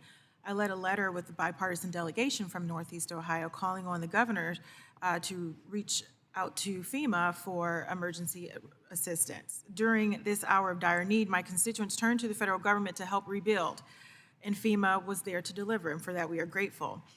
That is why I'm deeply concerned about the cuts that are being made by the Trump administration during the president's second term, drastically curtailing FEMA's ability to respond to other communities in crisis. Under this administration, FEMA's preparedness and mitigation grants have been severely delayed or canceled altogether, failing to give states the resources they need to prepare for disasters, hire staff, and harden the infrastructure that would keep Americans safe. Also, since January 2025, disaster declaration requests from Democratic governors have been approved at a rate of 23% compared with 89% for Republican-led states, clearly showing preferential treatment. And I've heard from many of you in your testimony about the impact of delays, but didn't hear a whole lot about the impact of denials for these Democratic states. Politicizing disaster assistance hurts American families, and to make matters worse, a recent report by one of the subcommittees on this full committee also found that DHS is siphoning FEMA resources to support ICE's deportation campaign, diverting essential resources away from FEMA's disaster response. So in a word, FEMA is a disaster. In a recent raid on Ohio voting rights organization, DHS agents raided the organization's office in Northeast Ohio and went to volunteers' homes across the state to question them without a warrant. This is an example of voter suppression and intimidation, but also an egregious misuse of DHS resources in my home state that we still don't have an accounting for. And so I can't help but notice that there are no current FEMA employees or administrators with us today, and I am sure that is not a coincidence. And I imagine, Mr. Fugate, that is why you are so popular today, to stand in and speak for those who refuse to or could not, or for whatever reason, not here to answer questions on behalf of the American public. But glad that you're here. But I do want to ask you, what is the operational impact of cutting off staff and siphoning resources from FEMA to ICE, for ICE? And how will this loss impact FEMA's readiness to respond to a disaster? It's all very subjective how you look at it. Now, I go back to the original issue. You gave the Secretary this authority in the Homeland Security Act. I did not give the Secretary that. And that's some the other problem. people did. You've given discretion, and when you have discretion, it can be used for good and bad, for things you don't agree with, but they have the discretion. That, I think, either making FEMA independent or being more specific in the language around FEMA, limiting or eliminating that. But until you do that, you've given them that, whether you agree with it or not, they have that authority. What you would have to do to demonstrate they've broken the law is you gave them percentages they could move. And if they're moving them at a greater percentage, or they're violating the Economy Act, which means they're spending money they weren't authorized or appropriated for. But until you get there and you gave the Secretary authority to move money around, I mean, in my administration, when we did our budgets, I ended up losing money to go pay for a security cutter for Coast Guard. So as long as there's discretion, it can be used for good or for things you don't agree with. Thank you for that, but that was not what I was inquiring of you. It was whether or not that is a good use of resources. And that is not Has suggested. FEMA not been able to respond to a disaster because of that? And the answer is no, but we haven't had a big disaster, so I don't know. Well, I think that that is certainly up to interpretation, as 89% of Republican states are even getting a disaster declaration, while 23% of Democrat states are not. So I think perhaps the premises that you are basing that analysis on are flawed. You did mention FEMA becoming an independent agency, so there is an attempt to do that. And I've also heard you talk about in your testimony today the need for FEMA to take more risks at the expense of fraud, waste, and abuse. And considering this current administration, do you think that they would do that in order to be more responsive to the American public? Yeah, I try to get past the talking points and the rhetoric and all the noise out there. And I got to this point where I said, what I've heard is they want to get the money down with the least amount of overhead. How do you do that? I think this bill gives them that tool. You do the estimate, you get them the money. I think what they're really, and this is something I don't think anybody's been disagreeing with, is why does it take decades and the cost to administer that dollar is costing in many cases more than that dollar? Well, some of it is because the president is refusing to help people who are in need. So thank you for your testimony. I'm really sorry that one of your colleagues from the current FEMA are not here, and they're leaving you to hold the bag at the expense of the American public. Thank you for being here. Mr. Collins. Thank you, Mr. Chairman. You know, Mr. Matheson, I was just sitting here thinking, I know we got redistricted, but I still think I can claim that I've got more electric co-ops in the 10th District of Georgia than the other districts that represent Georgia, and proud of it. But I want to go over some things with Hurricane Helene. As you know, Hurricane Helene and many other recent storms have taken a serious toll on Georgia. In fact, Georgia's Electric Membership Corporation outages from Helene totaled about 435,000 customers. One of the hardest hit co-ops in my district was Washington EMC, which had 86% of its members out during an extensive restoration effort. It's my understanding the co-op had about $16 million in Helene damages alone, which is a lot of money and far more costly than previous storms. One of the improvements in the FEMA Act over the status quo is getting these reimbursements back to co-ops and counties and cities a lot faster. Can you talk about how some new timelines and deadlines for FEMA would be helpful for my constituents back home in Georgia? Sure, I appreciate that. And Georgia, incidentally, has more consumers served by electric cooperatives than any state in the country. So I'm not surprised you have a lot of cooperative members in your district as well. Helene was a significant storm and affected many states, Georgia being one of them, and the damage was severe. $16 million may not sound a lot to a large investor-owned utility, but for an electric cooperative at a local level, that's a lot of money. And so I appreciate you raising that as a specific example. And making these decisions about moving ahead, getting the public assistance grant quickly, that's how we get started. And this legislation creates a 120-day timeline to make that happen.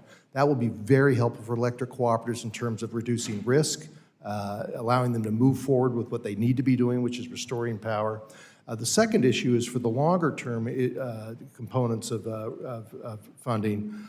There are times when co-ops are stuck for years holding loans to cover the cost before they get reimbursed by FEMA, and the interest continues to accrue. And this legislation allows for interest reimbursement to be part of FEMA reward in the future. Now, historically, FEMA has done that in some cases, but it's been really inconsistent where loan interest is reimbursed and where it isn't. And this legislation creates greater certainty in that context, and that will be a significant risk reduction for electric cooperatives as well. So those are a couple of the items that are going to be really helpful for those circumstances. Yeah, and you know, I toured the 10th District and even outside the 10th District when Helene hit.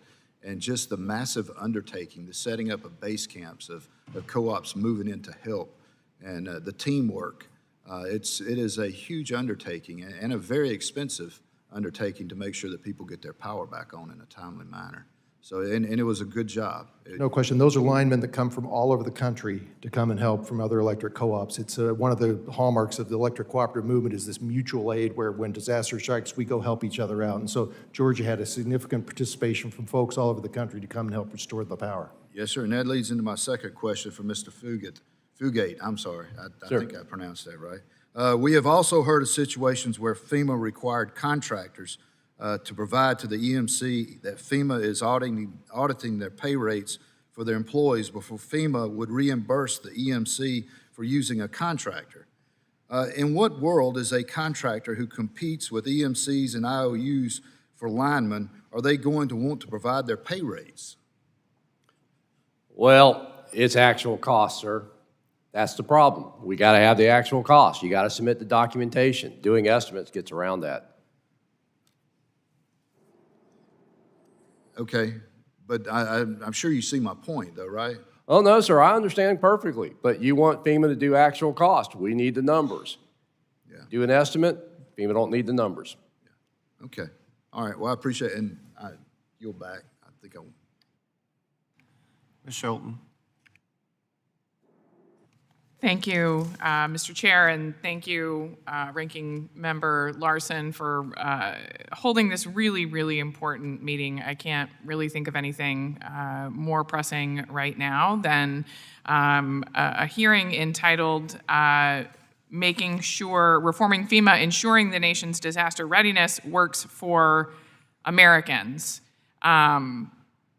Just going quickly down the line, just to clarify, Mr. Fugate, are you currently employed by FEMA? No, I'm a citizen. Sheng? No? Masson? I am no, not. you're not. Okay, no. So no one currently working for FEMA, is here to talk about how we reform FEMA. I am so grateful to all of you for coming and helping us to do that, but this is a critical point. The American people send us here to Washington to conduct critical oversight of this administration, and we need to be able to hold the administration accountable for failures here. We have had once-in-a-lifetime flooding in my home state of Michigan. I want to thank you again for being here today, but that point just needs to be reiterated. Severe weather events will not stop. Our communities have to be resilient, and we cannot wait any longer. In April of this year, Michigan was struck by extreme severe weather, causing flooding, tornadoes, and widespread damage. The National Weather Service issued a record number of flash flood warnings and flood advisories, a total of 62 of these advisories for Michigan in April alone. This extreme weather caused 7 river gauge sites to reach major flood stage, and 4 sites set new record crests. Fortunately, the state of Michigan has worked with federal partners, and the president issued a major disaster declaration. The process of rebuilding is underway, but the progress is slow. Mr. Masson, how would the FEMA Act of 2025 mitigate the risk of future damage to Michigan's electric grid during storms like these? It would mitigate it because it places greater emphasis on doing pre-disaster funding for mitigation to harden systems. And on the electric side, that could mean a variety of things, be it burying more lines underground, be it hardening substations to prevent damage from high wind. And so the FEMA Act creates a set-aside specifically for rural areas for the pre-hazard or pre-disaster mitigation. That would be very helpful. The second thing it does is it addresses the issue that was raised earlier about the road that gets washed out and they have to be required to rebuild it exactly the same way. Right. This legislation allows for more latitude to rebuild and not build it just the way it was, where it's in the same floodplain, move the poles a couple of hundred yards, one direction or the other, get out of the way. That creates more resilient system as well. So this legislation has a couple of components that would really position electric cooperatives to be able to withstand damage in the future. Yeah. Thank you. Agree completely. Proud to co-sponsor it. We hope Congress gets on board with this full committee in championing it. One thing the American people might not fully realize is that when actual employees and representatives of FEMA come to hearings like this, we can engage on critical legislation. They can take it back and they can champion making sure this legislation gets back. So I need to just continue to put that in the record, how important it is not to do anything to undermine you all coming here and your great testimony. So in addition to the flooding I just mentioned, Michiganders are still dealing with unprecedented 2025 March ice storms, which impacted electric co-ops in the state, including in my district. This storm was a huge shock to Michigan, and I'm grateful that this co-op had access to public assistance funding that was available to them. Mr. Masson, I want to come back to you again. It's my understanding that the FEMA Act would provide for loan interest accrued as a part of the ice storm. Can you touch on, again, just why that is such an important part of the FEMA reform? Big issue. And Great Lake Energy is one of the co-ops that's affected, and so much of their system was taken down. And their loans right now are about $10 million a year in interest that they're accruing. So this just goes directly to the ratepayer. And this is a disaster where it took a while to get the disaster declaration from FEMA. I'm sure you're well aware of that. Ultimately, it did happen in terms of all the categories, but the reimbursements have not come yet, and so that interest continues to accrue. As I said earlier, sometimes FEMA has reimbursed loan interest, sometimes it hasn't. This legislation is going to make it much more straightforward where loan interest is accrued and paid for by FEMA. Yeah, thank you. Appreciate you all being here, genuinely. Thank you so much. I yield back. Mr. Barrett. Thank you, Mr. Chairman. Appreciate the panel for being here today and the candor and insight that you're providing us on the committee today. And I also hail from Michigan, so appreciate the remarks that you made. I think it's important.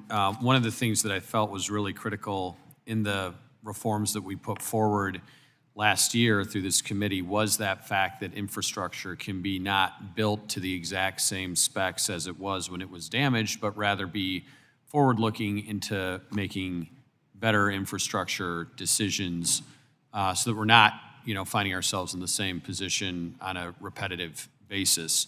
I think anytime we're dealing with infrastructure, the cost of that is balanced between resiliency and the cost that comes with that, and those two sometimes work in opposite directions. But I think spending a little bit more money and doing things a little bit more thoughtful often results in a far better outcome overall.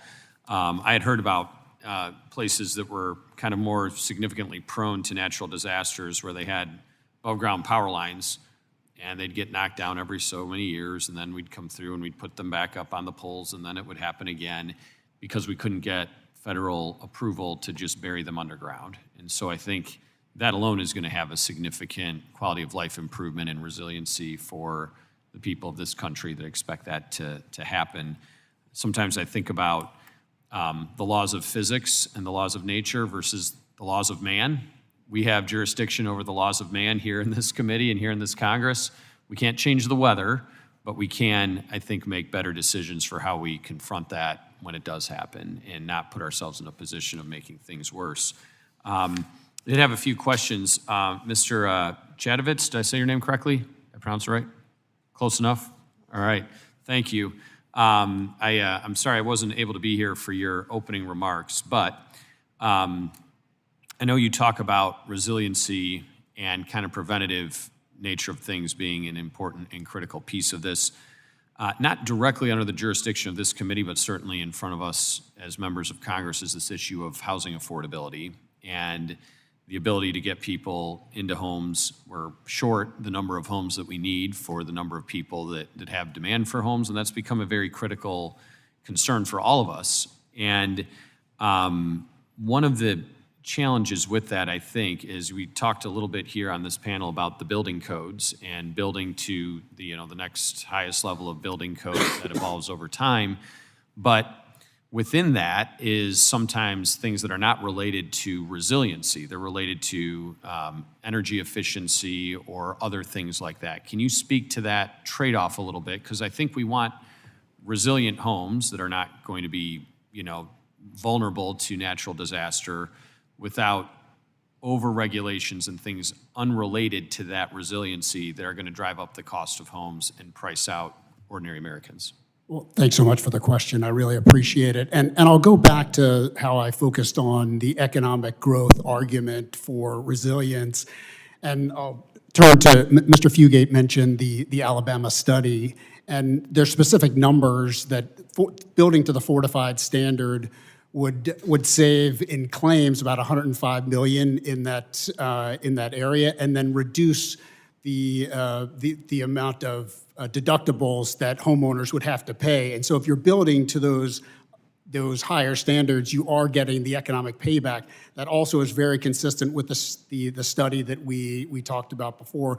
$1 invested in preparedness gives you $13 in reduced losses and economic savings. That doesn't mean that you're going to eliminate those losses, but for income, GDP, and jobs, that's going to mean more communities are able to respond and recover more quickly. And the same goes with homeowners. I think there's a good analogy there. Mm-hmm. Sure, and I think that resiliency and maybe sturdiness of a home or a building, whether it's public, a public municipal building or whether it's an individual home is one aspect, certainly, but I have concerns that we're layering on additional burdensome regulations unrelated to the resiliency of a structure. Is that something that you think we can parse through and make sure that the regulations that we are asserting are ones that are actually designed to make homes more resilient but not unaffordable for people? Well, really important point in the FEMA Act is the permitting reform measures there that will allow you to repair and recover homes more quickly. That eliminates the delays that are typically found when you're looking to rebuild a home, and that will help homeowners get back in their home more quickly. Yeah. Well, thank you. Well, I am out of time. I'll yield back, but appreciate all of your insight. Thank you. Ms. Friedman. Thank you to the chair and ranking member for bringing us together, and I want to thank the panel for being here to talk about how we can reform FEMA so that it can better serve our communities in the wake of natural disasters. Many of my constituents continue to feel the effects of the 2025 California wildfires. We are still seeing people struggling to rebuild. Their benefits are running out. They can't stay in their rentals any longer. It's really been very, very challenging. Mr. Fugate, in the immediate aftermath of a natural disaster, we saw that many families relied on charitable contributions from their churches, from GoFundMe pages. It was pretty common that people were asking for contributions to try to stack on top of the limited amount of money that they get from FEMA. But unfortunately, a lot of these families were surprised later to find out that FEMA deducts, in many cases, those charitable deductions from the award that they were getting for disaster recovery. In some cases, people were being deemed unable to receive any money from FEMA because they had gotten charity contributions through friends and family. This, of course, is extremely difficult for people to hear. Also, the people who contributed realized that they weren't really contributing to victims. They were basically contributing to FEMA at that point because it was taking FEMA out of their responsibility of supporting the victims. Very confusing for people as they were trying to find help. During your time as FEMA administrator, did you or your staff ever encounter a situation in which a disaster victim experienced this kind of confusion as they sought to receive FEMA relief due to them receiving charitable contributions? Not specifically, but it happens. I think, I've been asked this question, and it really comes back to, it's in the law, non-duplication of benefits. So when you do a strict interpretation of that, it means any assistance. I think we ought to scrap it and just go, the only thing we're not duplicating is your homeowner's insurance. Because quite honestly, even if you got the full amount of FEMA, which we already heard, you rarely get there, it ain't making people whole. So I think we just get rid of the nonsense. First, you know how much it's costing DIG to go out there and find that? Somebody got $5,000, so we're gonna, how much did it cost us to find the $5,000? Are you kidding me? Yep. Just make it clear. The only duplication of benefits would be homeowners insurance.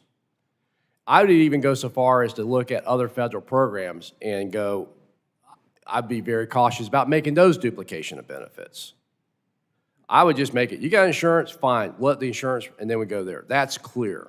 Everything else, I'm like, it's not even worth accounting for it, and we're not making people whole. Why are we putting up impediments? But the strict interpretation of the law is the law. No, I totally agree, and I did a press conference where I had victims stand next to me talking about how they didn't get FEMA money because their friends were kind enough to reach into their own pocket and contribute to them because they knew that that FEMA money was not going to make them whole. They were not going to be able to rebuild. They weren't going to replace their personal items.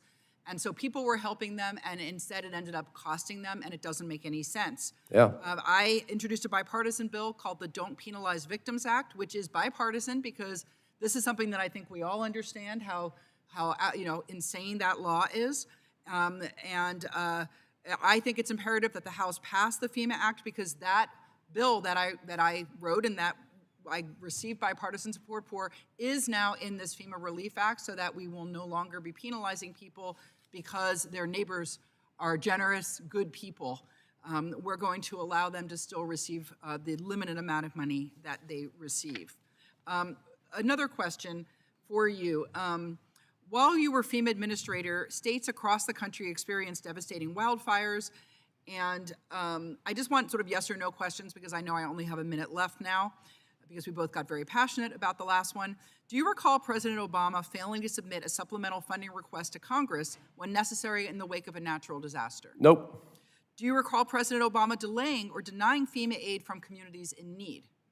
Only one I really know was he denied Illinois because he was in the state legislature and he said, yeah, they met the threshold, but they got enough money. That doesn't exceed their capabilities to manage it. But in general, it was always, did it meet the threshold? Did it demonstrate it exceeded the state's capability? And we did it. We also said no a lot to a lot of Republicans and Democrats because I took those calls as well. So in your professional opinion, is there any disaster response rationale that would justify rejecting legitimate, like you said, legitimate requests from states just because they voted for one party over another? Unfortunately, the law gives the discretion to the president and never precluded that. Nobody ever anticipated you'd weaponize the disaster declarations. Well, but the law says the discretion of the president. And again, Obama used it to turn down one that we had recommended because he knew personally that they didn't meet that criteria, so he said no. Right, because it was a state that he had served in. Yes. As well. So I want to thank you. It's clear that President Trump has made unprecedented efforts to politicize disaster relief, and it's resulted in a delay of relief to Americans in need, not just in Los Angeles, but across this country. It's un-American. It's certainly not in the spirit of the law, and I thank you for being here today. Mr. Taylor. Oh, I'm sorry. Mr. Owens. Yes. You Thank you. slipped Thanks, in on me. Thank you, Mr. Chair. Thank you, first of all, for holding this hearing. I represent Utah's 4th District. This hearing comes at a critical time for us. Utah's having one of the worst wildfire seasons in our history. Over 400 fires, nearly 350,000 acres burned, more than the last 5 years combined. The Cottonwood fire alone burned 27,000 acres in a single day and threatened over 300 homes near Beaver. I want to thank FEMA for stepping up quickly with a fire management assistant grant to support our firefighting efforts in that area. But this experience has also shown us where the system can better work for the people closest to these disasters. Our local firefighters, county emergency managers, and who know their terrain and communities best. That's the spirit behind the FEMA Act, making sure disaster response is locally executed, state managed, and federally supported. So we get the help to the people faster and more effectively. I look forward to the hearing from our witnesses today and how to get FEMA out of its own way and get the help to the people who need it most, including the firefighters and families back in Utah. Mr. Fugette, in your experience running FEMA, how well does this current fire management assistant grant program actually work in real time during fast-moving fires like Cottonwood? And are there structural changes in the FEMA Act that would speed up this process? Well, you know, the fire management assistant grants is at the discretion of the FEMA administrator. We delegate that to the regional administrators. That works pretty good, but it's really designed about the firefighting cost and what we would call Category B. Historically, most wildfires had heavy insurance. Most people had homeowners insurance, but that's changing. I think one of the problems we're running into at FEMA, or FEMA's running into, is when the fire management assistance grants can only address the response cost, but now we have the utility, you know, the poles got burnt down in the co-op. We have the uninsured homes. We have the costs that go beyond what we would call Category B, and that, I think, is something that's changing. We're seeing more major presidential disaster declarations for the wildfires. The whole intent of the fire management assistance grants was to eliminate that need. But I think we're seeing a changing environment where we're having more extreme fires. Insurance is now less of a tool for homeowners. Many of them now cannot afford it or cannot get it. It's being canceled. And so we're seeing the federal taxpayer having to pick that up.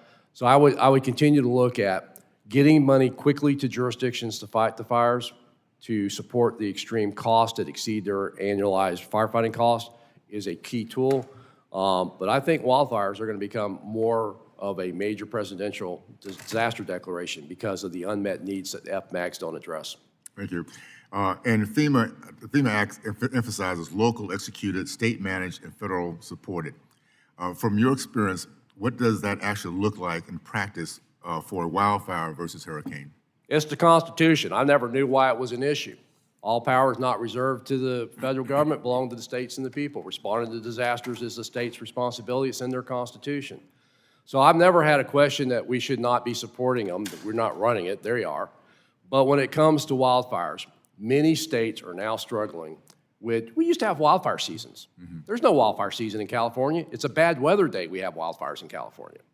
I think we're seeing, and this is one of the things that we never got to, but I think we're seeing, and people can debate climate all they want to. I'm just saying it's changed, folks, and the system we built ain't working.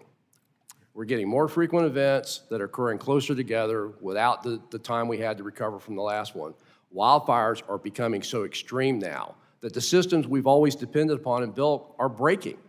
I think this is one of the things I really appreciate about the Fixing FEMA bill. We didn't talk about climate change, but we're addressing the issue that disasters are getting worse, faster, in a way that states and local governments are not able to budget or compensate for. And it's giving us more flexible tools to deal with the more extreme events. Thank you. I need to ask for the last question, Ms. Matheson. Many of the communities in my district are served by rural electric co-ops. When wildfires take out utility infrastructure, how well is FEMA currently set up to help rural co-ops rebuild quickly, and where does the process fall short? Look, I think that anytime electric infrastructure is damaged, whether it's a wildfire or any other natural disaster, the key is to get the lights on as safely and quickly as possible. The FEMA Act is going to give greater certainty to how electric cooperatives go about doing that because the initial public assistance has to be done within 120 days. It removes that uncertainty for co-ops about having the resources to go in and make those repairs. So we fully endorse this bill because of that and other provisions that are going to make life better for electric co-ops in responding to these disasters. Thank you so much, and I'll yield back. Ms. Gillen. Thank you, Mr. Chairman, and thank you to our witnesses for being here today. I represent New York's 4th Congressional District, which is a district on the South Shore of Long Island, where flooding continues to be a serious threat to many Long Islanders. As you mentioned, Mr. Fugate, Superstorm Sandy devastated Long Island, causing billions of dollars worth of damage. When flooding hits our major roads, it doesn't just disrupt traffic flow, it interferes with emergency response along our critical evacuation routes. As we deal with rising sea levels and stronger, more frequent storms, we must provide the coastal communities that I represent with the federal resources they need to enhance our resiliency and protect our residents and our property. That is why I was proud to secure the inclusion of my amendment in the FEMA Act of 2025 during last year's markup. My amendment would require that the FEMA administrator report to Congress on the national need for major flood resiliency investments to safeguard key travel corridors, and to issue recommendations to Congress on ways to reduce flooding and to secure our roadways. Mr. Fugate, as a former first responder and former administrator of FEMA, how important is it to the safety and well-being of Americans, particularly those in coastal communities like in my district, that the federal government invest in flood resiliency along our major travel corridors? Well, it's like asking, should the lights be on? You got to have it. If I can't get there, I can't respond to it. Roads are critical infrastructure, just like power. But we have history here. We tried to do this in the Obama administration, just get everybody to build 2 foot above base flood elevation. That wasn't a big deal. It got reversed. It got put back in. It gets reversed. We got to quit building for the last 100 years. I mean, the American Society of Engineers has standards. It's based upon the 100 years of the past. What in God's name is the past looking like, helping us going forward if everything's a record-setting event? So we got to get past this idea that we're building it back the way it was and build it for future risk. That means we're going to have to over-design and overbuild to what the engineers say, well, that's not a requirement. The function of the road is the function of the road. Just being cheap about putting it back means we're going to be putting it back multiple times. I mean, I've actually seen people arguing over a 24-inch or a 36-inch culvert. I'm like, are you kidding me? Put in a box culvert. Go big on this. Quit doing incremental fixes, because as a federal taxpayer, I'm tired of rebuilding the same roads over and over again because we build them to the last standards, not what we need to build them to. Thank you. As FEMA Administrator, Mr. Fugate, you also oversaw the agency's preparedness grant programs, including the Nonprofit Security Grant Program, which, as you know, provides essential funding to protect synagogues, churches, mosques, and other houses of worship across Long Island and across our country that are now facing even more heightened risks of attacks. First, I'm concerned because FEMA has still not awarded, I know we don't have anybody from FEMA here today, we have only former FEMA administrators. I'm concerned that FEMA still has not awarded fiscal year 2025 nonprofit security grants on a timely basis, leaving vulnerable communities waiting. And second, while FEMA recently announced the fiscal year 2026 process, it gave states less than 30 days to review and submit all their applications. And as a result, New York State opened its portal on July 1st and then closed it on July 10th. So it gave houses of worship just 10 days to apply over the 4th of July holiday weekend. Mr. Chairman, I request unanimous consent to enter into the record a bipartisan letter I signed urging FEMA to extend this deadline. Without objection. So, Mr. Fugate, do you agree that FEMA should extend the deadline for nonprofit security grant program and do everything possible to give houses of worship a fair chance to apply for this funding? I wouldn't oppose it. As FEMA administrator, I try to make it happen, but you got to remember, we had a secretary that shut down anything over $100,000, and they got a tremendous backlog to cover, and also these grants have to be spent within the fiscal year. So in addition to telling FEMA to extend it, you also need to consider legislation to extend the funding into the next fiscal year so they don't die at the end of this calendar year. Thank you, that's good, that's helpful. So What other steps can FEMA take to streamline the process to get these vital security dollars to communities that need them? Getting a budget on October 1st would be helpful, because when we get a budget, when you're under a CR, we can't initiate the grants. So when you do a CR, and you do a CR, and then you do an omnibus, and now it's February, and now FEMA's got to get the grants out before the end of the fiscal year, do the budget on October 1st, it will go a lot better. I agree. Thank you. Mr. Stauber, thank you very much. It's unfortunate but unavoidable reality that no matter where you are, a disaster will take place near your home. These disasters upend families, disrupt communities, and have lasting effects on our economy and livelihoods. Therefore, it is critical that the federal government can help prepare communities for difficult times and execute recovery efforts when the inevitable disaster strikes. While we all recognize the importance of this issue, Congress and FEMA have struggled to enact the necessary reforms to streamline and strengthen disaster response. This has rightfully frustrated Americans who have been let down by their government during some of the most trying times of their lives. In Main Street America, small businesses are the lifeblood of local economies. When a disaster damages or prohibits locally owned businesses from operating, it has widespread consequence for the entire community. While recovery efforts languish in bureaucratic purgatory, investments are squandered, jobs are lost, and people are hurt. Mr. Shadovitz, what impact will the FEMA Act have on small businesses that are affected by disasters? Thanks so much for the question. Interestingly enough, our foundation, together with Verizon, just issued a preliminary report on the impact on small businesses, and what they found was that 94% of small businesses think they can recover from a disaster, but only 31% have contingency plans in place. And about 20% of small businesses also only have budgeted to recover from disasters. So that's what we call the optimism gap. And I think the FEMA Act is well placed to help close that gap. And anything that we can do to reduce the burden on small businesses will be helpful. So, for instance, the universal application or the permitting reforms in the bill would be very helpful to small businesses. Yeah, I agree. Streamlining determinations and the delivery of the assistance is critical for helping these communities when they need it the most. This bill also addresses how we prepare for these events, Mr. Chadovitz. How do the preparedness incentives in this bill help business? Well, we already touched on the building to increase code. So what is the next level of codes that we modernize codes that we can build to? That's one of the incentives in the bill. The one of the other incentives is to call on states to issue potential tax incentives for businesses and households to implement hardening measures. Those kinds of things will help with the sliding scale so that states can receive 85% of the cost share, and that's all helpful in creating a pre-disaster mitigation opportunity for companies in that area. Thank you. Mr. Matheson, the rural electric cooperatives that you present provide power to my constituents. They are critical infrastructure assets to districts like mine. When disasters inevitably knock out poles and power lines, how would the FEMA Act expedite the help you need to reconnect our rural communities?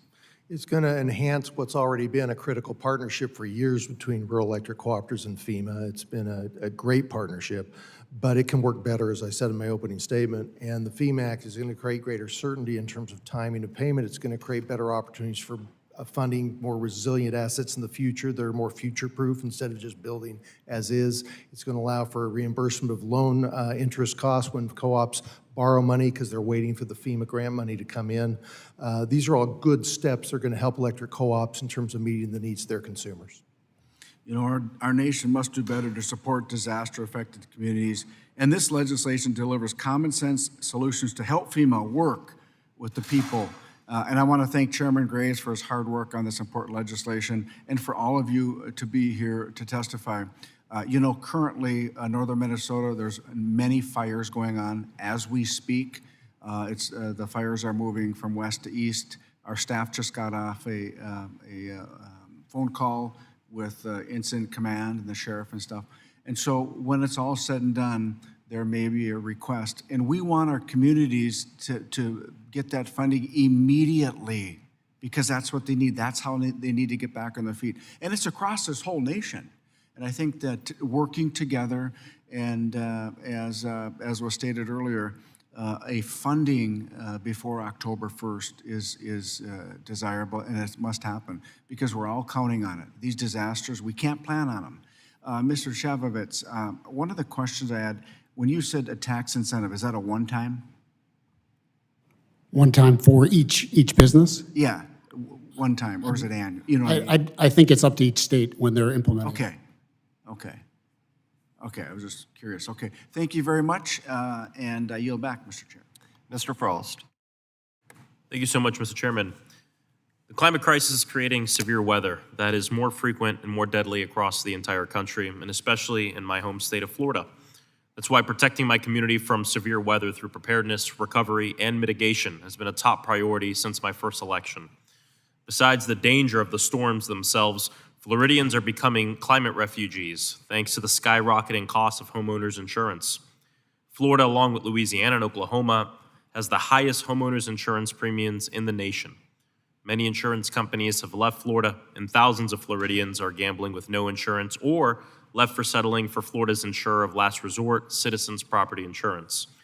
Citizens nowadays is not that much better than being uninsured.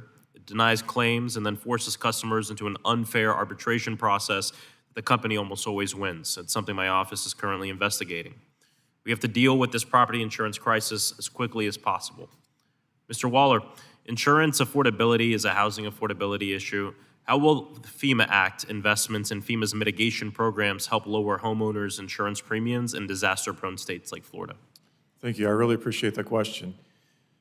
So one of the things is the money for the retrofit program. That money would go to make homes, individual homes, more resilient so they can better withstand storms. So if you do that and that house is more resilient, there's going to be less risk for that house, and then the premiums will follow. So if it's less likely to get damaged, or if the damage is going to be less severe because it's been hardened, then I think the premium will follow, and it'll drop with the risk. Thank you. Mr. Fugate, from the perspective of a former FEMA administrator and former director of FDEM, the premier emergency preparedness in the entire country, how can Congress work with FEMA to ensure that insurance companies are paying out the full amount of insurance claims that my constituents are owed after a storm? It's one of the things I hear about the most when I go knock doors after a hurricane. Yeah, well, it ain't going to be FEMA. It's going to be your state insurance commissioners. They regulate it, they enforce it, and they're where this goes. But I would say that one of the things about giving FEMA, because you know this, we've got people that have paid off their mortgage and are going bare because they can't afford $7,000 to $8,000 on fixed income. So when those homes get damaged, they're losing everything. We saw that in Ian. At least with this bill, we can repair their homes and get them back in it. So in absence of an insurance solution, this is addressing that gap. But I also have another idea. We have BRIC. Of course, just ordered FEMA to do it again. Building resilient infrastructure in communities. Let's change it to what we really wanted to do. Building and sustaining insurable communities. We ought to be building back as a standard of what the insurance industry will insure. That would start changing this dynamic. Because if we can move things back to more risk-based and making sure that it's appropriate for the risk, the insurance is reflected of that, we get credit for the building codes, we get out of this where the taxpayer's exposure keeps growing. But we've really, if we're going to solve the insurance, I mean, insurance companies, they have investors. They only invest if they make money. Insurance companies can't make money if they don't write policies. So every time they pull out, they're writing off a market that they no longer can make a profit in. I realize profit may be something people are opposed to, but that's how the system works. We need to build homes in communities that are insurable, that people will make the investment to cover that risk, that they can get an honest return on it, which is set by your state insurance commissioner, and they pay out claims fully when those occur, which is also your state insurance commissioner. FEMA can encourage that through mitigation, encouraging not building back the way it was, to make better investments. I mean, we should be building that fire station I talked about earlier. We shouldn't be building it back to the code. We should build it back to an enhanced level that an insurance company would go, that's a good risk, we'll insure that. Yeah. Thank you. Ms. Shang, after a disaster, assessing or accessing federal aid to rebuild and prepare for future disasters should be as easy as possible. I've introduced the bill called the Post-Disaster Protection Act earlier this year, which is simple but extends the time local governments have to appeal a FEMA disaster relief denial from 60 to 90 days. The bill has been endorsed by multiple organizations. How would such an extension for appeals help a city, county, or state recover from the last storm and prepare for the next one? I think given the complicated process of that, with the appeal would match the FEMA policy as well, and going from a 60 to a 90-day appeal is something that we would support. Okay. And Mr. Fugate, last question. Again, given your time helping Floridians recover from disasters as a first responder and leader of FDEM, what challenges do individual storm victims face when they're trying to file a timely and accurate application or appeal FEMA relief funds? This will be quick because we're out of time. Yeah. We have built our individual assistance program around the process, not the survivor. So you got to go figure it out. I mean, how many people here know that the IRS will give you credit and allow you to file an amended return and get money back? Many times that had insurance and didn't qualify for any FEMA programs, they could have got the IRS to give them a refund. We don't tell people that. We make them figure out FEMA instead of building a system that is built around them. We are not survivor-centric. We are process and program-centric. Yeah, 100%, I agree. And just like a few months ago, I was knocking doors in one of the parts of my district most impacted by Ian, not super recent, people just moving back into their homes. Many of them were living in the sheds behind their home. Many of them were living in hotels or had to leave the state. And a lot of these people have paid off their mortgage. That's their house. That's all they have. Very frustrated with FEMA, but I think this bill is a good step forward. Thank you. I yield back. Mr. Taylor. Thank you, Chairman, for holding this meeting, and thank you also to our witnesses for the time and sacrifice you made to be with us today and for your expertise in this matter. We really appreciate it. I represent several counties along the Ohio River, and during heavy seasonal rains, flash floods threaten communities along the river. This is where FEMA needs to have policies and procedures in place to support communities before, during, and after natural disasters.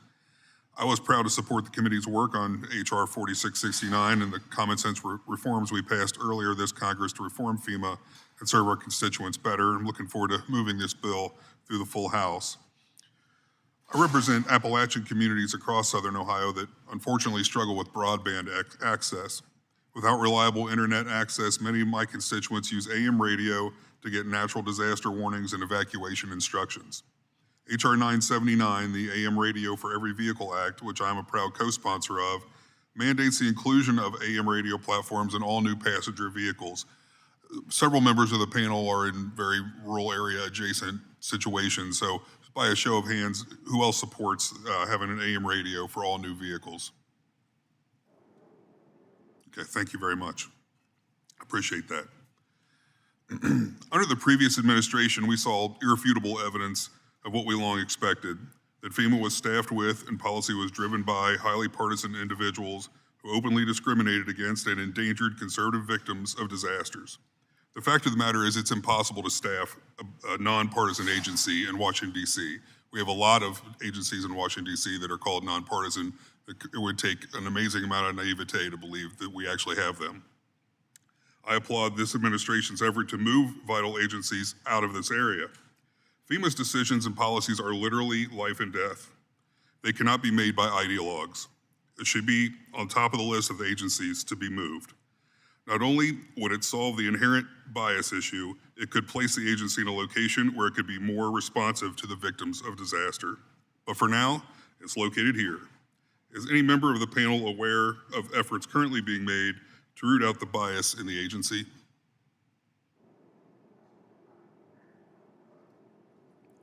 Does anyone agree with my proposition that the agency would be better off in another location?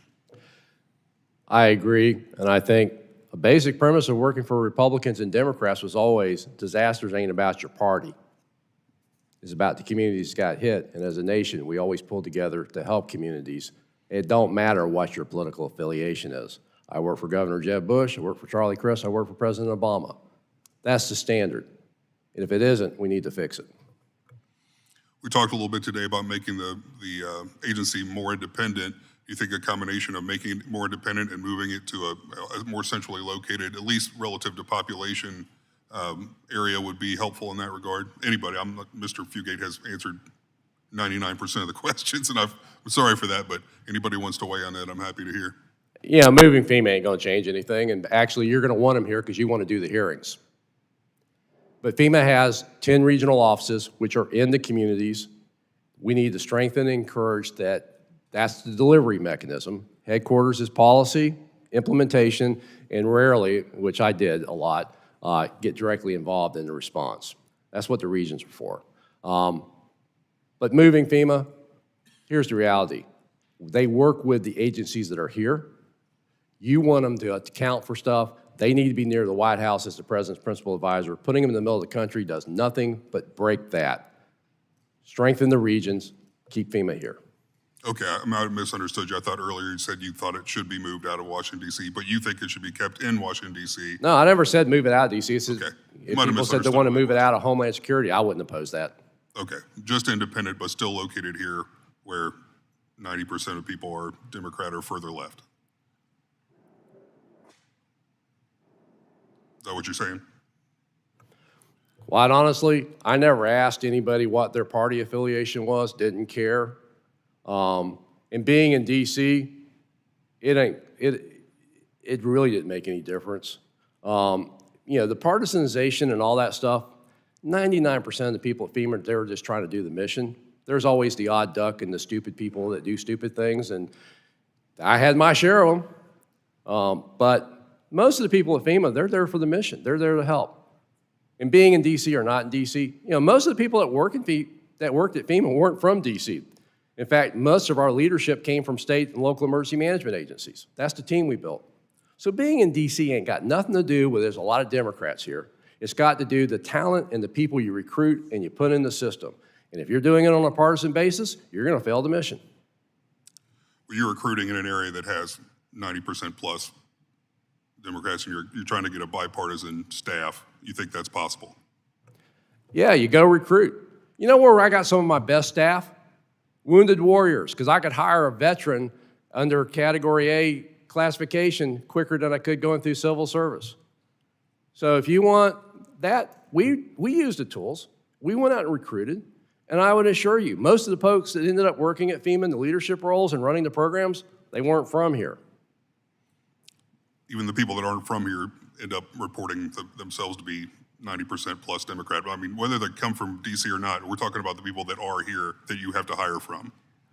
Well, again, that's opinions are opinions. I won't disagree, you know, and I won't, you know, say you're wrong. I'm just saying my observations were, if there was an organization that was not partisan, it was FEMA. Glad to hear it. Thank you. Thank you again, everybody, for being here. Mr. Carbajal. Thank you very much. I look forward to getting some data from my colleague, Mr. Taylor, who I like very much, but a lot of opinions and not enough facts. And I sure hope I get that data that supports his sort of political bias that he's talking about, other than just a thought or thinking of it. So I look forward to getting that. Don't think I'll get it, but I look forward to getting that. Ms. Li Sheng, I have heard from local governments on California's Central Coast that they're waiting months, in some cases years, for FEMA reimbursements needed to recover from the 2023 and 2024 storms. At the same time, Ranking Member Greg Stanton has raised concerns that FEMA personnel and resources have been diverted to support immigration enforcement activities. Are counties seeing any evidence that FEMA's disaster recovery workforce or capacity has been diminished? And if so, how has that affected the timelines of public assistance reimbursements? Obviously, I think at the county level, we're a little bit immune of what goes on at the national level, but certainly we support FEMA's mission of helping with disasters before, during, and after disasters, and we certainly want FEMA fully staffed. Thank you. Ms. Li Sheng, across my district spanning through California's Central Coast, local governments have identified nearly $100 million in delays for FEMA reimbursements. In Santa Barbara County alone, there are 23 projects totaling nearly $36.9 million still waiting reimbursements. Boy, that partisan Secretary Noem, had $100,000 that had to go before her. It's appalling why reimbursements haven't gone out. San Luis Obispo County reports more than $21 million tied up in large projects. In review, and Ventura County Hospital reimbursements claim that they have been waiting for years for obligations. What do delays like this mean for county budgets, infrastructure projects, and the ability to prepare for the next disaster? Well, I think there is widespread agreement on the reimbursement process taking a long time. Certainly, I think that everybody who looks in disaster management knows that's something that can be approved upon. But certainly, very, very hard on smaller counties that don't have the debt capacity, don't have the tax base to support having those funds, the immediate needs in front of them with a disaster, and having the financial resources to counter that. So this is probably one of the largest segments of this FEMA Act that NACO supports, and we want that the processing time to get reduced in the form of giving upfront spending. Thank you. Ms. Lee Shang, some of the counties and local governments I represent describe constantly changing documentation requirements and repeated requests for information throughout the FEMA public assistance process. Some have shared that they have had to repeatedly resubmit documentation and respond to changing guidance as different FEMA staff become involved in their projects. Is administrative burden becoming one of the biggest obstacles to disaster recovery? I think when we looked at this, the task force, as well as our NACO members, looked at this as well. Yes, that is the common theme that we have seen. It's complicated, there are delays, it is slow, and sometimes you have to start a process over again. And so I think when we discuss it at NACO, that is the widespread belief, is that we need to streamline these processes, and it'll get the funding to the counties quicker. Thank you. Now, if I was being political, like my previous colleague alluded to, this administration has put in tons of Republicans into public service. Is this what we get? Ms. Shang, you don't even have to answer that. That was a rhetorical question. FEMA's public assistance program was designed to help communities recover after disasters. But again, many local governments now describe the reimbursement process as unpredictable and taking years to complete. In your view, what has changed, and how can Congress restore a more timely process? Well, I think the FEMA Act is critical. I think, from a county perspective, we will see a disaster happen, and we will quickly try to do after-action reports and respond quickly to make it better. Certainly, when you look at a federal system with the amount of departments that are there, it's a very large system. It's very difficult to make quick movements and changes. It takes an act of Congress to do it, I'll say, and that's why we support the FEMA Act. But we just generally believe that emergency management and disasters are coming at us at a quicker pace. They're very complicated. We're having new challenges, and all we want at NACO is to have our disaster relief match the challenges that we faced, and so that we really believe this reform is necessary. Thank you. In closing, let me just say, DOGE was supposed to make things more effective and efficient. It ended up costing us more, and it made things burdensome, chaotic, and bureaucratic. Thank you so much. With that, Mr. Chairman, I'll yield back. Mr. Cowley. Thank you, Mr. Chair. We all know that FEMA has had a lot of problems, and the FEMA Act, which cleared this committee earlier this year, is certainly a major step in the right direction, and this is the way that legislation really should be done. It was done in a bipartisan way with a huge amount of local input to actually identify what are the problems on the ground, how can we improve disaster response in this country. And, this is of particular concern for a lot of folks in California, where we've been hit by some truly devastating wildfires. Of course, we've all seen in the aftermath of the LA fires how many homeowners have struggled to be able to rebuild and how the process has been incredibly slow there. But perhaps even more so in several communities that I represent, much smaller communities that were struck by fires that weren't necessarily on the national radar, but then they just went through terrible ordeals trying to rebuild their communities in the aftermath, people not being able to access their home, not even be able to start rebuilding on their home. Mr. Fugate, you mentioned in your testimony one of the provisions of the FEMA Act dealing with repair authority. So could you just talk a little bit more about that, how it might help homeowners in this type of circumstance who are trying to recover and rebuild? Yeah, I mean, this is basic, Economy Act. If you're not appropriated and authorized to do something, you can't do it. Nowhere in the Stafford Act does it say FEMA can do permanent repairs. So we use shelter authority and we weasel word it and try to figure out how to do it. This would give clear authority. So instead of putting a tarp on the roof at about $7,000 to $10,000, we can actually repair the roof. Now, if the home's burnt to the slab, this is not going to help them. But if there's damages, walls that were damaged, and you need to make repairs to get the power back on, to get people back home, it makes more sense to me as a taxpayer to spend the money to do permanent work to get people back in their homes than to provide a temporary solution that ends at 18 months and they have nowhere to go. Yeah, total common sense. For folks who have been through the trauma of losing their home, the last thing they need is to have arbitrary bureaucratic barriers that stand in the way of getting back in their home or starting to rebuild their homes. Another important thing that the FEMA Act does is really shift the paradigm towards disaster readiness and prevention. So Mr. Chedevitz, you talk about this some in your testimony. Can you shed a little light on how the FEMA Act will make us better prepared to stop wildfires before they happen? Well, appreciate it. So the formula-based funding where they switched BRIC from a competitive approach to formula-based will make funding more reliable to those communities and homeowners in order to receive the funding ahead of time, to prepare ahead of the disaster, to implement those measures that can help mitigate what might happen going forward. The Chamber also supports the Fix Our Forests Act, which we also is passed through the House early in 2025. And so those things together can be very helpful in moving forward with wildfire prevention.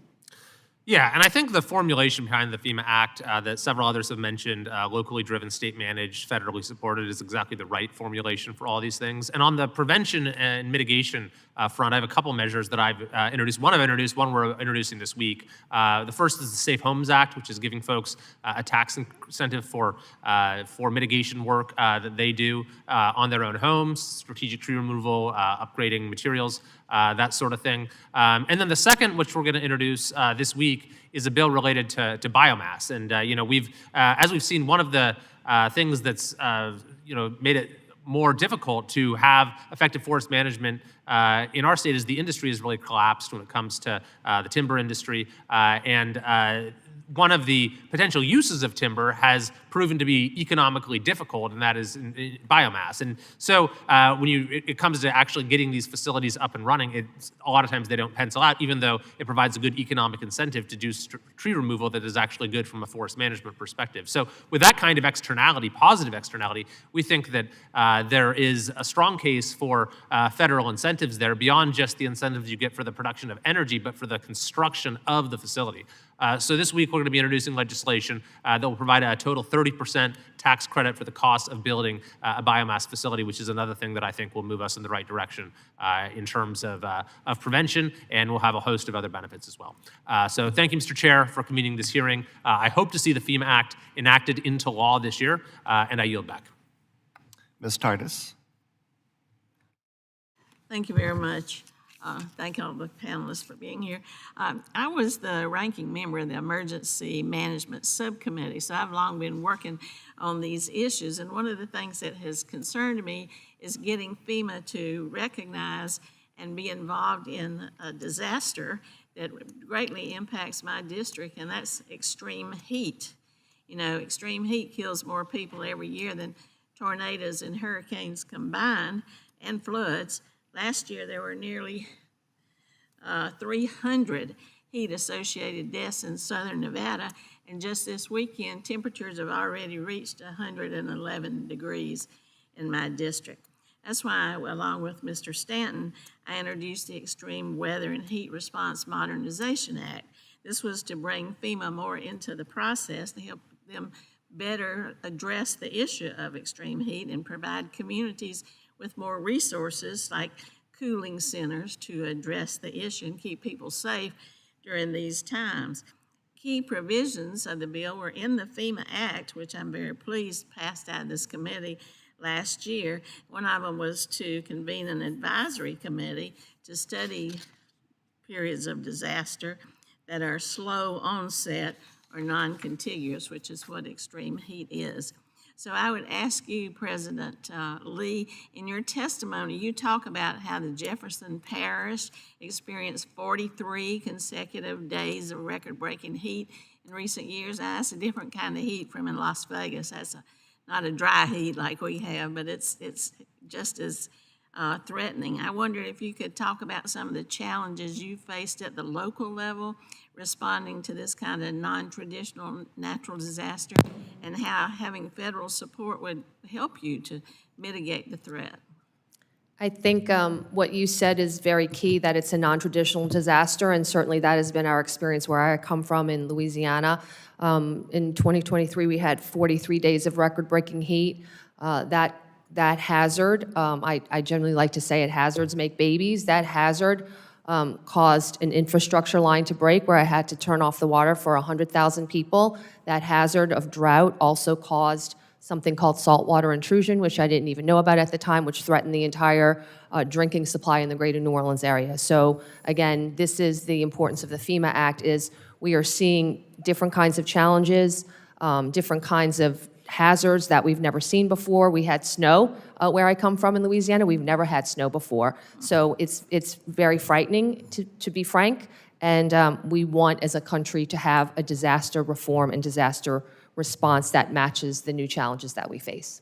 I appreciate that, and this is going to get worse with climate change. We're going to see more of these kind of instances, and we're going to see it in places where you haven't seen it in the past. Extreme heat doesn't get the attention that it deserves because it doesn't make for good TV. You can't see the big flood, you can't see the tornado results, and it's more prolonged. When did it start? When did it stop? Who all is impacted? Can you offer any suggestion for how FEMA might better work with local governments on this issue? Well, I think especially in this act, what we want to see is mitigation reform, and that is something that, especially with heat, for where I come from, it's challenging to all of our infrastructure. Not only does extreme heat affect people in vulnerable communities, but it also affects soil conditions. So a lot of things are going on underground that you don't know about that are going to pop up. So I think the mitigation piece in this and moving to a project-based mitigation instead of a competitive will help on that front. Thank you. Mr. Chaitovich, we're talking about how heat impacts lives, but it also impacts livelihoods. Can you talk about kind of how the toll of extreme heat is on industry? Well, I thanks so much for the question, and I agree with President Lee Shang about the kind of the multi-hazard nature of heat and its relationship to drought, and drought has direct relationship to the economy, impacting not just agriculture, but sectors across the economy, like electric cooperatives. Also on forest fires, you're seeing more connection with the drought and the heat and the forest fires. Sure, the issues related to wildfire that were raised earlier, the pre-disaster mitigation provisions in the bill to look ahead of the next disaster so that we can address an all hazards approach, I think is an appropriate way for FEMA to address this, and the bill is well positioned to do that. We see a lot of spread of data centers in wide open spaces in the Southwest where heat is an issue, and how's that going to connect to water use and power use? I think it's going to be part of this discussion. Can you repeat the question? I didn't. Well, it wasn't really a question. It was just an observation Okay. about Yes, the ma'am. impact of data centers on this as well. Thank you. I yield back. Ms. King-Hines. Thank you very much, Mr. Chairman, and thank you to all of you for your insight and sharing your experiences so that we can all learn and hopefully be better contributors in terms of the reforms that we're discussing. I represent the Northern Mariana Islands, where we have been through more than enough named disasters that we don't measure disasters by years anymore. We measure them, we don't measure time by years, we measure them by storms. And every time we try to get back on our feet, something else knocks us down. And just to give you context, we got hit by Typhoon Soudelor in 2015, which was described as the world's strongest tropical cyclone. And then in 2018, we got hit by Super Typhoon U2, which was described as the strongest storm anywhere on Earth in 2018. And then 2020, we all got hit by the pandemic, which basically brought global tourism down to like a standstill. And because, tourism is our economy, it killed that too. And then earlier this year, and by earlier, 2 months ago, we got hit by Typhoon Sinlaku, which lasted for 4 days and was described as the world's strongest storm of the year. And then just a week ago, we get hit by Super Typhoon Bobby, which was described as the world's strongest typhoon to hit, right? In just a matter of time. And so in having these conversations about reform, I do agree that everybody needs to have skin in the game. And I guess this is a question to Mr. Fugate. What happens when communities, and how do we look at these policies and these reforms to consider communities who are experiencing these disasters not as a singular event, but are feeling this cumulative impact and no longer have skin in the game? That no longer have skin to give. Yeah, I remember the tracks were all going to Guam, and now they shifted north. And if you went down to Guam and you looked at how it got rebuilt, fortunately it had a big military, so that supported that. It changed the construction. There were no more wooden poles. Everything was concrete. They had to harden. And I think that's where, from a federal taxpayer, the advantage is we should not be putting CM&I back the way it was. We should be building for the fact that you're going to have continual exposure to super typhoons. And a lot of construction that people would think would be appropriate don't work there. That costs more money on the front end, but it doesn't make sense to keep rebuilding every time. And as you pointed out, the frequency of the occurrence of these, it was for a long time. Guam got hit. Saipan and CM&I got outskirts. Now you're getting hit directly. Now, and this is kind of like how Southwest Florida feels, and get hit like 3 hurricanes in a row. You get to the point where we can't keep doing what we've been doing and expect it to work. I think that's where the bill gets to, is we're going to have to change what we're doing. But I think more importantly, this concept of building back based upon 100 years of data and standards won't work, especially in your situation. So we have to build for future risk. We have to build as if super typhoons are not rare events. And I think that's a hard thing for people to get around, because they think of these as singular events, and they're not. But communities get hit hard, they go, that was our disaster for 100 years, and we'll go back to the way it was. And then it happens 5 years later, and they go, I thought you said that was a 100-year event. They have no idea what that means. It's like every other month now. It does not make sense to do incremental improvements because it will only fail for the next one. It's like rebuilding a fire station that got hit by a Category 4 hurricane and building it to the building codes. It will fail in the next Category 4 hurricane. Why don't we build it for the function? So I think that's really, this bill gives that flexibility, but it's also going to come back to FEMA working with the governor and Congress. There are going to be some cases where the rebuilding cost will be substantially higher in the territories than it would be domestically. We had to rebuild homes in American Samoa. People had heart failure at what it cost. We also have Buy American, which also conflicts and causes problems because all the resources have to come from the mainland. But if you build it back the way it was, you'll have it destroyed again. It's as simple as that. Thank you for that. I'm running out of time. I yield back. Thank you, Mr. Chair. Mr. Garcia. Thank you, Chairman, Ranking Member, and to all of our witnesses. Of course, let's be clear why we're here. The President is weaponizing the federal disaster aid process. Since 2025, residents of Illinois have faced severe storms and tornadoes that have damaged homes and businesses. In my district, communities like Burbank, Summit, and Chicago's southwest side endured intense thunderstorms last July. This heavy rainfall flooded roads, overwhelmed drainage systems, causing severe flooding of people's basements. Flooded basements cause mold, which creates health hazards for residents, especially children and the elderly. Families have been forced out of their homes while expensive repairs are made. Despite the extensive documented damage from the July 2025 storms, the president denied the state's major disaster request. Unfortunately, it wasn't surprising. The decision fit the larger pattern of denials of requests from Democratic governors. It is yet another example of the president's willingness to put politics over working families who are the affected ones. This hearing is also timely due to the release of a report by the Subcommittee on Energy Management detailing how FEMA staff and resources are being shifted to support ICE and CBP. Let's let that sink in. The people tasked with responding to disasters in the U.S. were diverted to provide support for executing arrests, raids, and patrols for ICE and CBP. The same ICE and CBP that killed Lorenzo Salgado Araujo in Houston, Joan Sebastian Guerrero in Maine, Silverio Villegas Gonzalez in my district in Chicagoland, Alex Preddy and Renee Gold in Minneapolis, and others over the last year and a half. The Trump administration deportation machine truly knows no bounds. This report clearly lays out how this administration has repeatedly undermined FEMA's primary mission.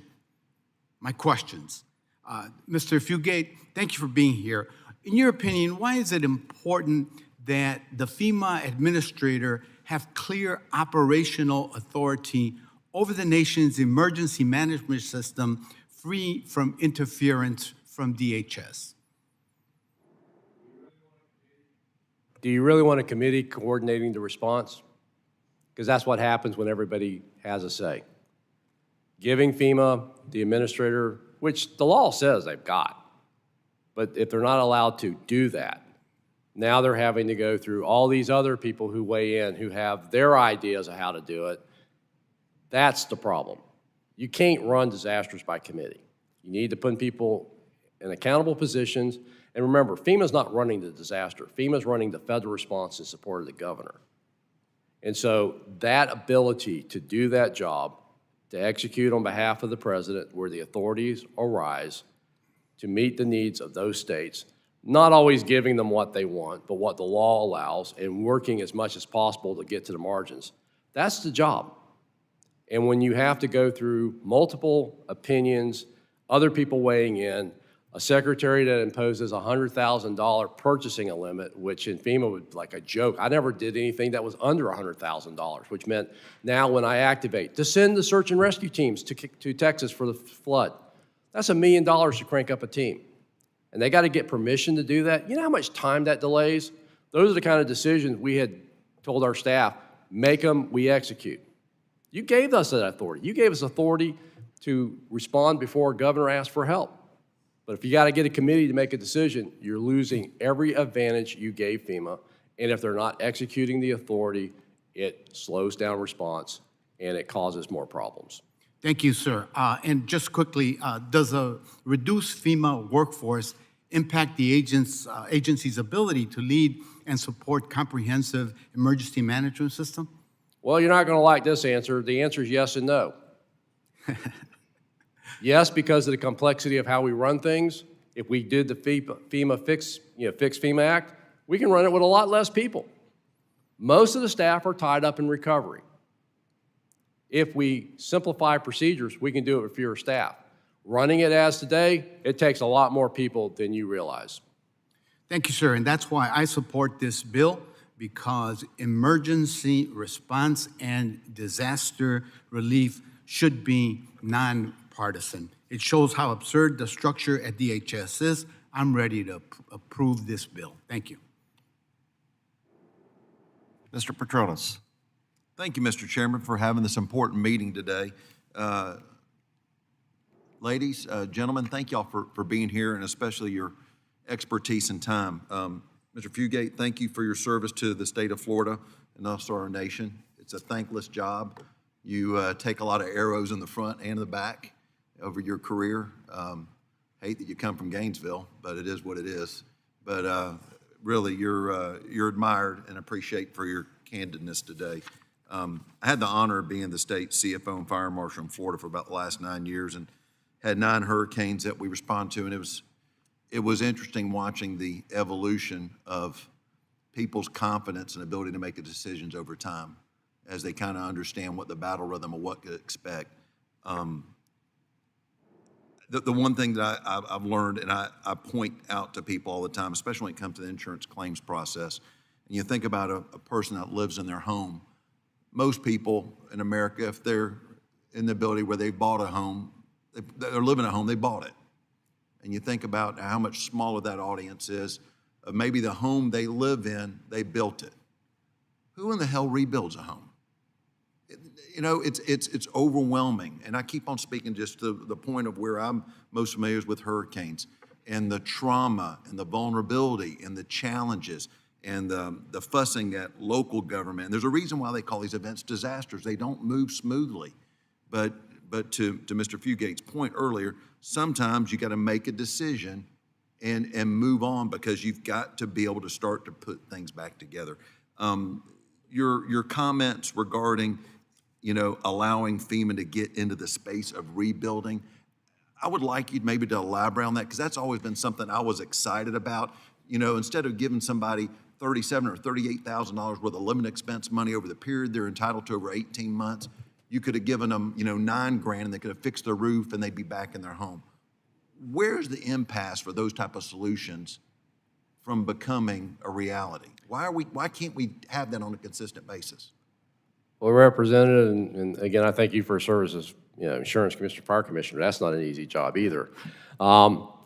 We used to measure recovery by how many blue roofs we had. Yeah. Remember that? Yeah. We'd fly over and go, we're recovering. No, you don't. You got a patch that will last 6 months and then it's going to fail. And it's costing us through the contractors $6,000, $7,000, $10,000 to put that tarp up there. That's right.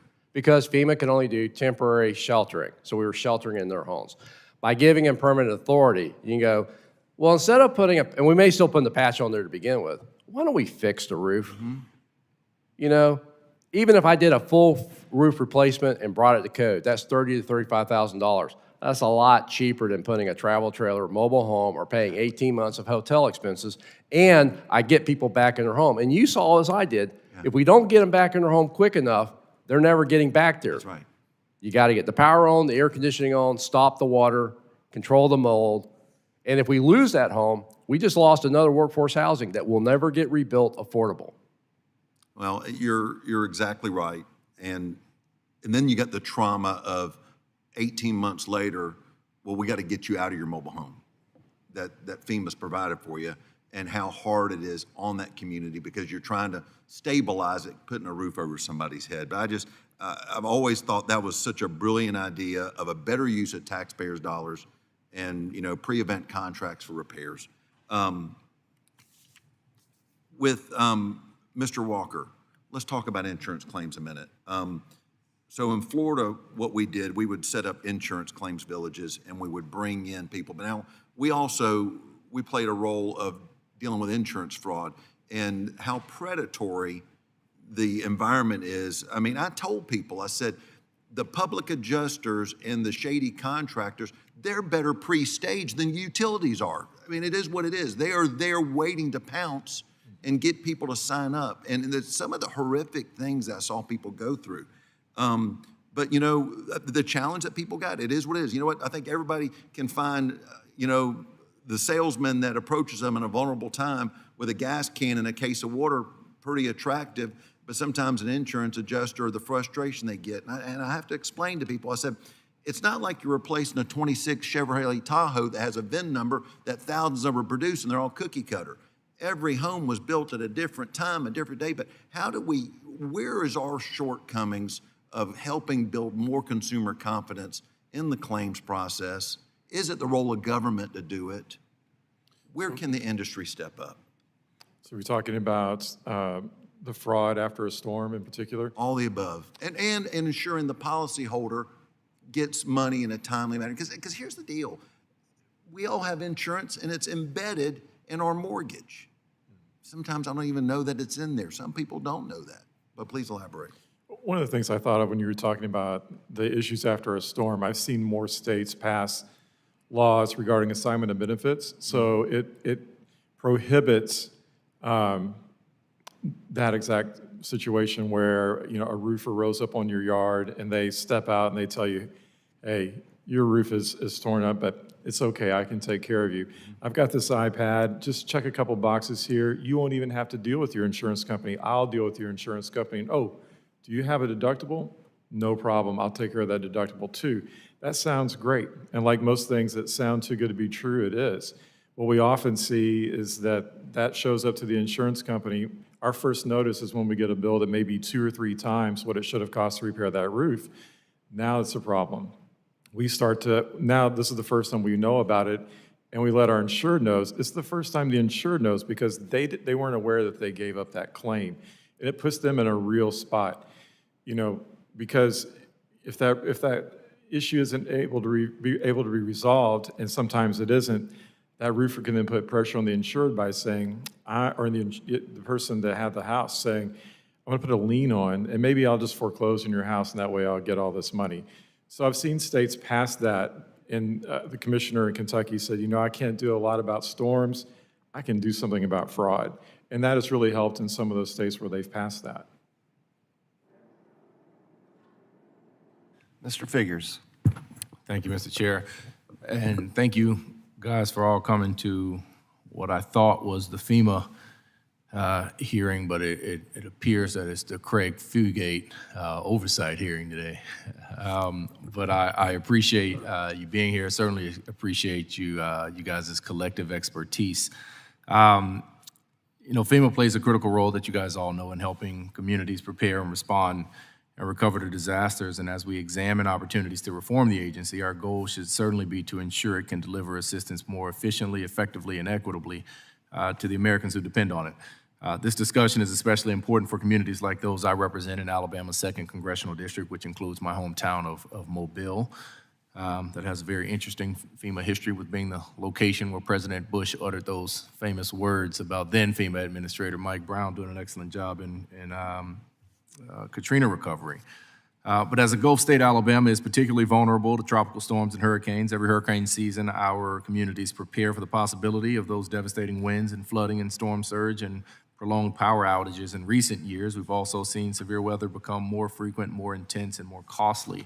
Whether it's hurricanes, tornadoes, flooding, drought, or severe storms, communities across Alabama are facing disasters with increasing regularity, as are many communities across this nation. Over the past 5 years alone, Alabama has received at least 6 major disaster declarations, and communities across the state continue to face severe weather events that strain local resources. Several of those counties are in my district. In addition to Mobile, counties like Barber County, Bullock, Butler, Clark, Conecuh, Crenshaw, Monroe, Montgomery counties, Pike counties, Russell and Washington counties. Look, as these disasters become more frequent and more costly, we examine whether the federal disaster assistance process is working as intended. I represent a district where the individual median income is about $33,000. And I know President Shing, your communities there in Louisiana are not much different.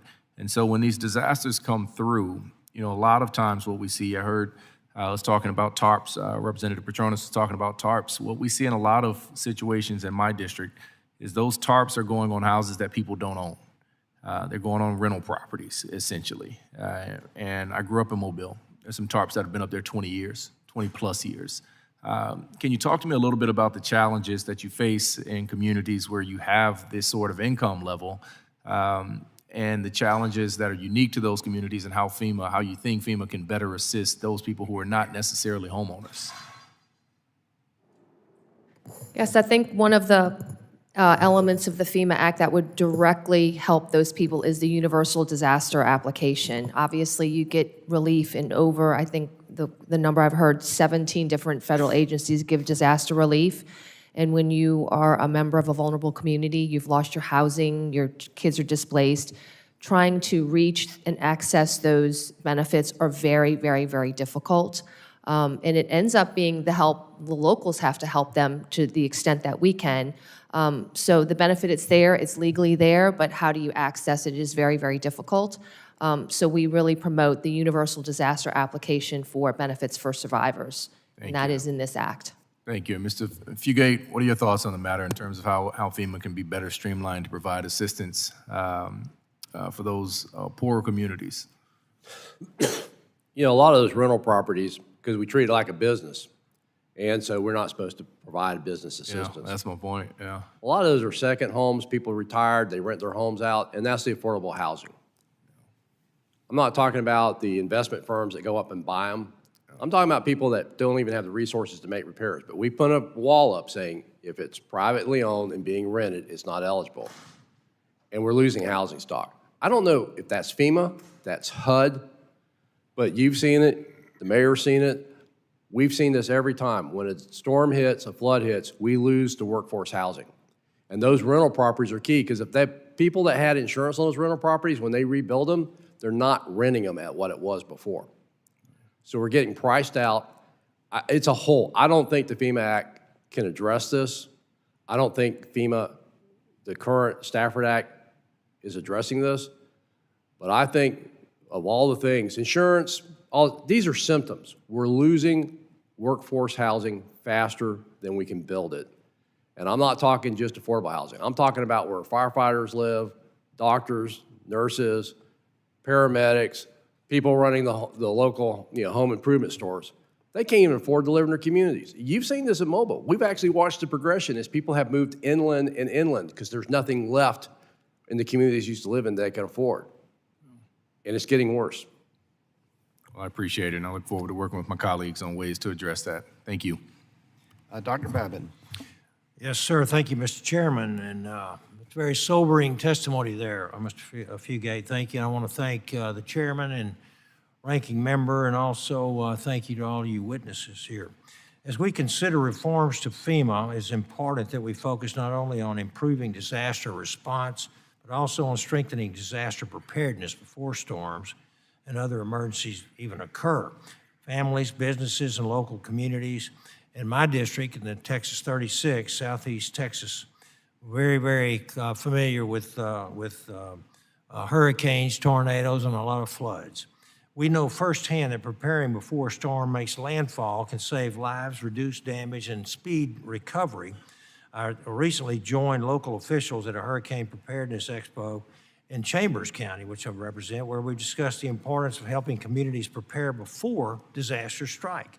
These conversations reinforce that effective preparedness begins at the local level and depends on strong coordination among federal, state, and local partners. And I want to say how much I appreciate all of you all being here today. Mr. Fugate, I recently participated in this Preparedness Expo in Chambers County, where local officials stressed that preparation is key to saving lives. And as Congress considers reforms to FEMA, what are the most effective steps that FEMA can take to help communities better prepare before a hurricane makes landfall? And where do you believe that the biggest preparedness gaps still exist? You've got a long resume, and I appreciate your service. It's not the FEMA Fixing Act, but this committee oversees is the Emergency Management Preparedness Grant Program. That is a 50-50 cost share program. That means state and locals put up 50%, and the federal taxpayer puts up 50%. That helps fund in many communities, especially in your district. They couldn't even have an emergency management director out of their budgets. They couldn't afford it. But when it's 50-50, they make it work. And I think that program gives us the basis of having competent emergency managers and the baseline program. Because I think that's one of the things we always forget. We can do everything for FEMA, but if the state and locals can't execute and run it, we haven't fixed it. So I think those grant programs that are pre-disaster, especially that program that is a 50-50 match, is the best investment for the federal taxpayer because it builds capabilities. It allows communities to handle the disasters that never rise to the federal level, but when the federal level is implemented, it works. The biggest gap, too many people think it won't happen to them. And then they expect somebody to come save them. That's right. And that's why I'm adamant. The public is part of the resource. The public is the first responder. They get there before anybody else. We got to quit treating them as victims, treat them as part of the team, and make it clear. It don't matter what government does. Government ain't going to get to you fast enough. Most of the time, you're going to be rescued by a neighbor. We ought to be building upon that. Amen. Southeast Texas has endured devastating storms, and I remember them very vividly. Hurricanes Harvey, Laura, Beryl. Looking back on these disasters, what lessons have been learned that Congress should incorporate into FEMA reform that would improve disaster response and long-term recovery for communities that face repeated hurricanes? And other than the 50-50 cost share that you were talking about, what else can we do? Again, I think it's working with the governors and the local communities of when does it make sense? Because what we don't want to do is, and I think this is a real problem, we got too many communities that are waiting for somebody else to come take care of them, and they want to invest their own money. That's why I like the 50-50, because that keeps everybody's got skin in the game. But how do we make sure that when we're spending federal taxpayers' money, it is buying down the federal taxpayers' exposure? That's why the sliding scale is so critical, because it recognizes states that are doing more, that have more skin in the game, that are buying down their risk, and the federal taxpayer should reward that. And for states that are failing there, they shouldn't continue paying the full price. Amen. Thank you so very much. I appreciate all your service, Mr. Fugate, and thank you all to all you witnesses for being here as well. So I'll yield back the balance of my time. Ms. Poe. Thank you, Mr. Chairman. You know, when FEMA was created, its purpose was simple, to centralize emergency disaster release so communities could get the help that they need and get it fast. States and cities put their lives in the hands of FEMA. Communities like mine believe FEMA will, in fact, be there for them, regardless of their political affiliation or where they live. But sadly, as it's already been spoken about earlier in this hearing, that clearly is no longer the case, and that is no longer true. And I say that because earlier we heard the statistics whereby since President Trump was sworn in, FEMA has only just approved 23% of those disaster requests from states that have Democratic governors and 2 Democratic senators. And this all while clearly blizzards, heat waves, and catastrophic rain have only increased.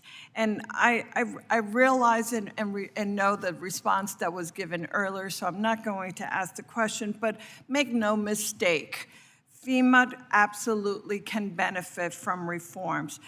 Too often, communities are waiting for months or years to receive aid. Mr. Fugate, you were in New Jersey with President Obama after Hurricane Irene, and know the importance of communication and coordination, an area that could indeed be improved today. Yet FEMA has slashed its workforce by 6,000 workers. It has delayed or eliminated the release of vital funding and resources that state like mine depends on. Mr. Fugate, very simply, because I know our time is very short, yes or no, do mass firing and eliminating funding negatively impact FEMA's ability to effectively perform disaster response? It's neither yes or no. The simple answer would just say yes and move on. The answer is it's very complicated. There's a tendency to think we measure response by number of bodies and seats, and that's not how it works. And how many staff we have is really about how effective the staff are in the programs. I think fixing FEMA Act addresses the complexity that requires all the staff, and it can be done with fewer staff. Remember, in the Obama administration, my staffing level at the maximum is less than the current staffing level at FEMA. Well, you know, thank you for that, but here's what I would just say. Just last Friday, President Trump denied disaster aid to 4 states, including an $84 million request from New Jersey for February's extreme winter storms. That in itself, once again, I think it's important for us to make sure that we have the ability to provide those services, whether or not it is with the ample number of employees, as you've mentioned, or to making sure that we are not eliminating those very employees who have the wherewithal and the proper training and the ability to perform their job. So I think that's the important part, and we need not make decisions just simply on political decisions. But thank you very much for that. Again, I think FEMA has been critical in trying to prevent catastrophic harm through the agency's disasters mitigation funding. Mr. Waller, your group, the National Association of Mutual Insurance Company, has spoken in support of pre-disaster mitigation funding. These programs have been critical investments to prevent catastrophic harm. Tragically, this administration is gutting that as well. Fortunately, the federal courts have ruled that the administration illegally dismantled the BRIC and ordered its restoration. However, the Flood Mitigation Assistance Program has had no funding opportunities released for fiscal year 25 and fiscal year 26. Mr. Waller, quickly, can you list 3 ways in which pre-disaster mitigation programs help prevent costly post-disaster rebuilding? Sure. So when in the FEMA Act, it provides for a retrofit program for our existing housing stock, which is very important. So those homes will be hardened when they get that money, so they're less likely to have damage or less likely to have severe damage. That saves money, both on the repairs and insurance is going to follow that risk. But also with the BRIC program and the money that's been invested this year, if the public infrastructure is stronger, then as you heard earlier, we're going to be able to, if the roads are dry, the pumps are working, the lights are on because the substations have been hardened, all of those things, we're going to be able to get in quicker to assess the damage as the insurance industry. And the construction workers are going to be able to follow us more quickly and get those repairs done. So I think in all those ways, it'll benefit the public. Thank you so very much. My time has run out, so I will thank the chairman, and I yield back, Mr. Chairman. Mr. Gallagher. Thank you, Mr. Chairman. I've been through far too many disasters in my state of California, especially in Northern California. So I'm all too familiar with FEMA, and Mr. Fugate and I have interacted on many occasions over the years. But to start off, just to speak to this politicization issue that keeps getting brought up by the other side, here's what I know in California. Billions of dollars in FEMA aid have come through. In the first Trump administration, when we had the Oroville Dam spillway disaster and there was a request for federal funding, it came through from the Trump administration. When we had the deadly Camp Fire, the deadliest fire in California history, every single federal request for aid came through. And even in the LA fires, $2.7 billion has been allocated to California for the LA fires. So to say that somehow this is being politicized is completely ridiculous. And in the case in California is Exhibit A of that. We've had many disasters, and we've asked for that aid. And I also, look, FEMA is a little bit like lawyers, right? Everybody hates them until you need them, right? And I will say there's been many occasions where FEMA has come through and been very helpful in some calamities that we've experienced in the state. Doesn't mean that there doesn't need to be reform, and appreciate the comments of former Director Fugate on that point. I think many of those things were identified. I want to move into real business here, which is, let's talk a little about wildfire, and in terms of hardening, there's been a real focus on just like full hardening of existing homes. It's, number one, that's very expensive, especially if you're talking about retroactively doing it to an older home. What about partial hardening and clustering, that helps provide community defense? Might that be actually a lower cost and maybe even more effective way of dealing with wildfire disasters? And maybe I'll go to Mr. Fugate and then Mr. Waller if you wanted to follow up on that. A blunt answer, a partial home still is burned down. I mean, it's pretty much, everybody's complaining about the cost, but if the home has combustible material exposed to the outside and we get a fire and they start that blowing, because when you get into Paradise, what you found was it wasn't the fire, it was the embers. And once one home lit, they were all gone. The rest of them went too. So if you're not going to increase the space between the homes, you're not going to enforce the, no having any combustibles around there, and you're not going to use building materials that are non-combustible, I don't know if a partial works in these extreme conditions. I mean, we face the same thing in utilities when we harden. Do we go underground or we merely harden? So it's a trade-off. It's a risk decision. Do we buy down risk enough where it's a good investment, or are we just setting up the scenario where it will work some of the time, but not in the catastrophic wildfire? And again, I realize people, they make this all about affordability. I look at total cost of ownership. Will my home be there after the fire? Yeah, that's what I get want to that. know. Mr. Wall, and like community defense, certainly clearing around homes. We have to keep combustible materials from around homes, but clustering, is that a function that maybe helps reduce risk? Yeah. The only thing I would say in addition is that, we start off by talking about the embers, and they can fly for miles. And so from the community perspective, yes, if we're, from a community perspective, reducing the fuel load, paying more attention to the vegetation, things like that, and making the community more hardened, then I think that's going to help overall. And then just to follow up on that, in the wake of wildfires, especially in places like California, insurance premiums have markedly increased. How do the provisions of the FEMA Act speed up and improve mitigation funding, help make insurance more affordable, especially in a place like California where we've seen rates go up quite a bit? Sure. Well, I think when the grant money is used for things that we know from building sciences that will better harden and protect houses from wildfire, that's going to reduce the risk, and I think insurance will follow that.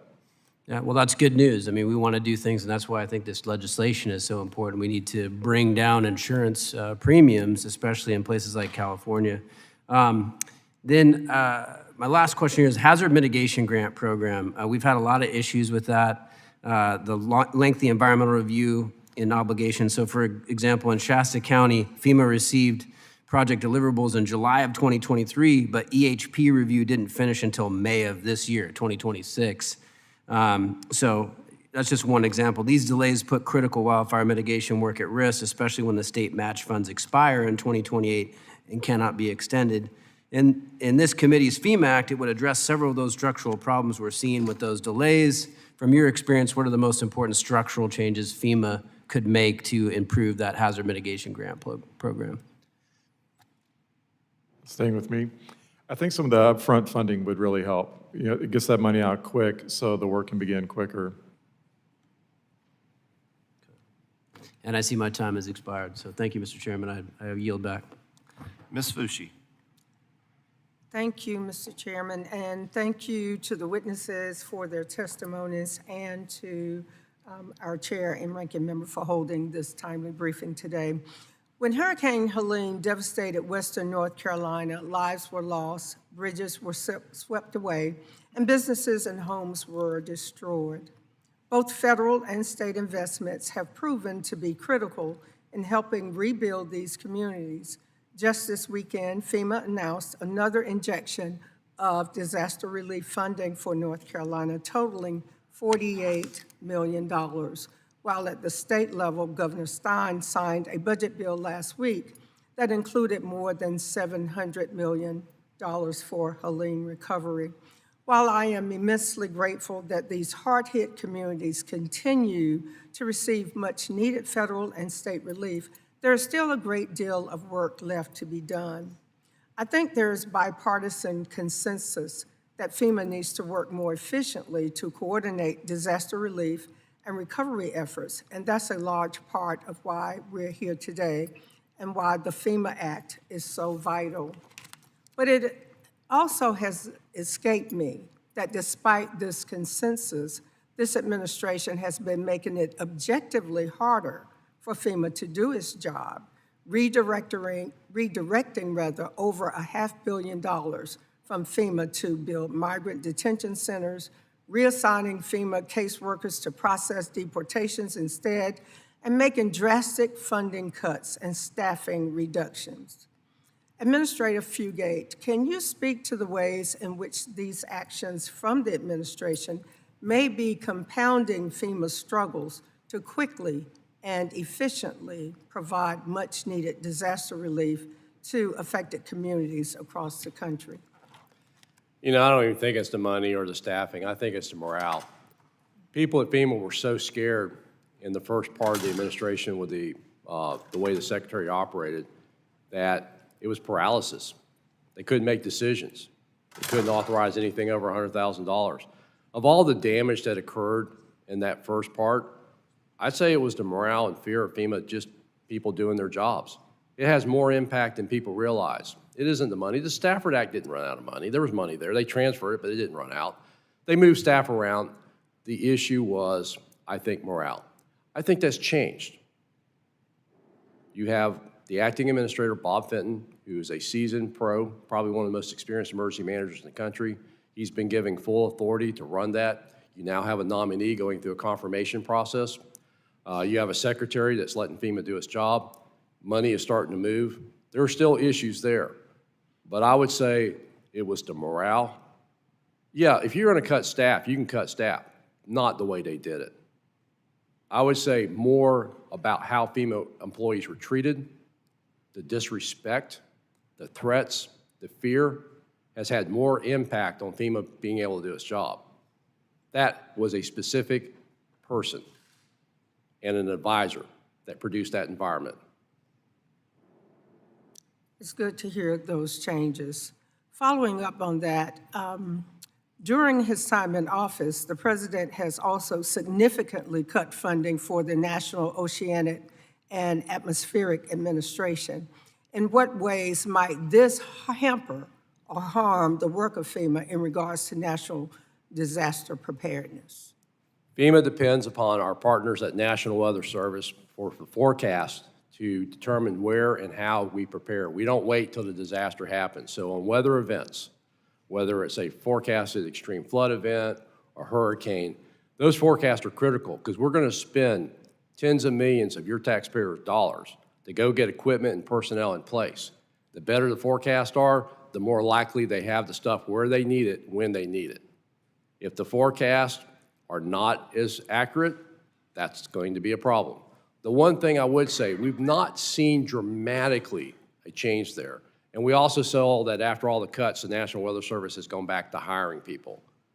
But I am still concerned there are certain areas where, yeah, we're only doing radiosondes once a day. The models are still working. But I know that during hurricanes and tornadoes and other severe weather threats, they're doing it, used to do it 2 to 3 to 4 times a day. It made the models more accurate. So we don't have a definitive case where I can say that's where it failed. We're on the edge. Thank you for that, and I yield back. Mr. Weed.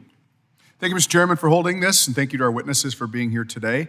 Over the past year, Wisconsin, my home state, has experienced 2 separate severe weather events which resulted in widespread damage to private and public property and subsequently met the requirements for major disaster declarations. I'm thankful that the requests for individual assistance in most of the jurisdictions requesting public assistance were recently approved by the Trump administration. However, the process gave me an up-close look at the many challenges that the counties face when disasters strike.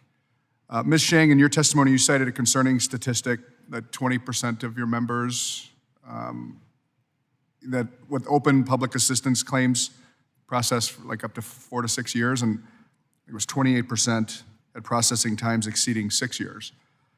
Under the current reimbursement model, delays like this present a significant threat to areas which are forced to bear the upfront costs for repairs during that time frame and lack the financial means, obviously, to do so. I'm glad that the FEMA Act would transition the public assistance program to a grant-based model. And I was hoping you could speak a little bit on that as to how that would help prevent future backlogs and what else Congress should consider in the coming years to help with that. Absolutely. I think that's one of the most important aspects of this legislation is currently transitioning to a grants-based model rather than a reimbursement model. So when you have a reimbursement model, the locale and the county is forced to use their own funding or take on debt. to handle the recovery, and it takes years that we've shown, a very, very long time to put that money back, which could be used for other needs. And so if we can go to a formula-based model, and really across the board, when you speak to counties, they just need the resources in a shorter period of time, more upfront. And I think if that part of this act gets passed, we would really move forward in disaster assistance in this country. So obviously, there's some that are still waiting, have been waiting for 4, 5, 6 years. Yes. What can be done for those jurisdictions? Well, I think the frustration is every project's different. I mean, Mr. Fugate knows that. I think if the rules change in the mid-cycle, that will delay a project. I think if a change of personnel, not only on the federal side, but on our side too, we lose staff as well. And then, you know, if you get an experienced person who was with you during that hurricane and then they leave and a new person comes in, it really sets you back. So I think an overall simplification of the whole system, making the rules simpler, making counties understand what the rules are at the get-go, would really move us forward a lot in terms of that and reduce the processing times. You had also mentioned there's a lot of bureaucratic red tape Yes. throughout this process. Yes. And I've heard from constituents across our district, too. It's obviously a very a difficult thing to navigate disaster recovery. Specifically, smaller counties, they often lack grant writers or technical staff to navigate the red tape in the first place. So something that the Universal Disaster Assistance application in the FEMA Act obviously is meant to address. In your opinion, what else can we do here in Congress to navigate or to make navigating federal disaster easier? Well, I think, as you mentioned, the universal disaster application would absolutely help survivors. We have challenges to put back a water system, a sewer system, to bring our own public networks back up to place, but we're also in charge of helping vulnerable people, people who are outside of their homes, people who need assistance, drawing down the benefits from the federal government. So that would certainly be help. And then the mitigation piece. I think I come from the greater New Orleans area, and we can speak about mitigation. Katrina happened to us in 2005, probably changed emergency management as we are in a country. We went back, the federal government went back and built a hurricane reduction system. It was an investment that was made, and we saw with Hurricane Ida in 2021, it worked. It worked. We did not see the flooding that we saw in Katrina. We did not see people on roofs of their home hoping that helicopters would rescue them. The mitigation works, and I think the counties being able to mitigate their risks. We know what our risks are in our community, and having that mitigation dollars and changing that formula would be crucial to changing the outlook of our country. All right, thanks. Mr. Matheson, you cited an example of a co-op in Arizona that saw its entire system destroyed by a windstorm, yet due to the remote nature of the territory, it didn't meet the threshold for disaster declaration. This is the exact fear that I hear from my constituents. Of course, we're in a very rural area. That small localized disasters will leave their areas in a state of disrepair and unable to access the federal aid. So if you could just explain a little bit about FEMA Act's approach to lower disaster thresholds and how that would fix that gap. Well, clearly, this is an issue where these more sparsely populated areas, where the infrastructure still costs the same to replace, we have fewer people who can shoulder the burden. The FEMA Act creates a much better set of criteria for allowing those locations to be qualifying for FEMA aid. It's one of the reasons we're such strong supporters of this legislation. All right, thank you. I yield back. Ms. Hoyle, you are recognized. Thank you, Mr. Chair. First of all, I want to thank the panelists for being here. This is critically important, and Republicans and Democrats have long recognized that FEMA is too slow, too bureaucratic, and often fails to help communities rebuild stronger. In an effort to prevent fraud, there are administrative rules that are incredibly burdensome for victims of natural disasters who have lost all ability to provide documentation, who have lost their homes. I know for us in the 2020 fires, we had a lot of our manufactured home parks where our farm workers and low-income seniors lived that were just destroyed, and they had no ability to have, to build back. We are still in Oregon waiting on $371,000 from a 2016 disaster and millions of dollars from our 2020 fires, where we lost over 1.2 million acres. In 2024, we had 1.9 million acres burned and roughly a $350 million in response costs. And we expect that this year we'll have a really bad fire season as well. So, you know, before 9/11, FEMA was an independent agency. And that allowed FEMA to focus on disaster response as a cabinet level agency. We now have between 30 and 40% of FEMA employees that are temporary employees, because previously you'd have a natural disaster and maybe 4, 5, 6 months later you'd have another one, so you know you didn't want to have people there permanently. We now have year-round disasters. There's hurricanes, there's floods, there's tornadoes, there's fires, there's ice storms, and I think that under DHS, and Mr. Fugate, you pointed out how when Director Noem was heading up DHS, it had a terrible effect on the morale of employees who, again, couldn't do their job and were concerned about the politicization of FEMA. Disaster response should be nonpartisan, and that's absolutely critical.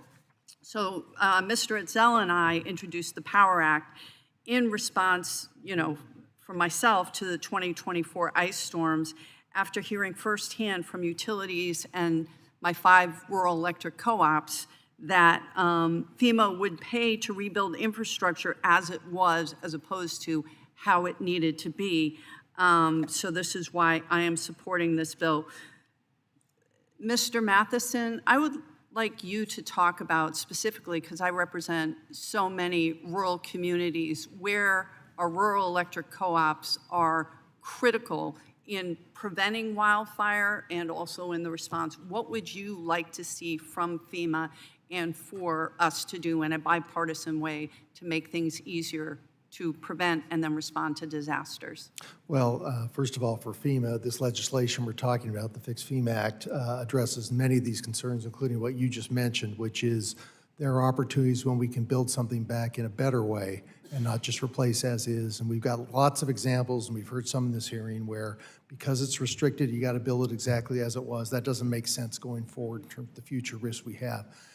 Outside of this bill that we're talking about for this hearing, the Fix Our Forest Act would be very helpful. It's passed the House. We'd love to see it move through the Senate. But again, for wildfire mitigation, from an electric utility standpoint, the Fix Our Forest Act is a critical opportunity. It passed the House overwhelmingly. We'd love to see that signed into law. Well, we don't deal with that on the Transportation and Infrastructure Committee, but fundamentally, I know that every agency and every office, mine included, is only as strong as the staff that are in that agency. And if we're kneecapping people's ability to actually do their job by putting them out to do immigration enforcement when we actually need them responding to disasters, I think that that is a poor use of our resources. And I will once again say, I will work with anyone, Democrat or Republican, to work to make FEMA an independent cabinet-level agency. Again, Mr. Fugate, I know you don't like quick yes or no questions. Do you think that's a good idea? It's better than what we got. Amen to that, sir. And with that, I yield. Mr. Hurd. Thank you very much, Mr. Chairman. Mr. Fugate, if Congress passes this bill, the FEMA Act of 2025, what objective measures should we expect to see improve in the next 5 years? FEMA gets the money out faster with greater accountability with less overhead and cost. And how will that be measured? You measure it and you get Congressional Budget Office has to score this. Is go, how much does it cost to get $1 of assistance out? How much does it take us $1 to get here to the mayor? You know, in some of the smaller disasters, Okay, so what should it be? Like how much? You're probably spending a couple bucks to get $1 out the door. Okay. So I would go, what is it now? What does it go to? I would look at the timelines of FEMA resolving this, getting the money out the door, and can they do it with fewer staff? This is really, I think, where the savings in this bill is reducing the number of staff and the time it takes to get the money in the hands of the local jurisdictions so they can start building, and that will save money. How long would it take for, what should the timeframe for measuring this be? Should it be 1 year after enactment, 2 years, 3 years? How long do you think it would take for this to trickle down? I wouldn't give them a week. They already have this authority.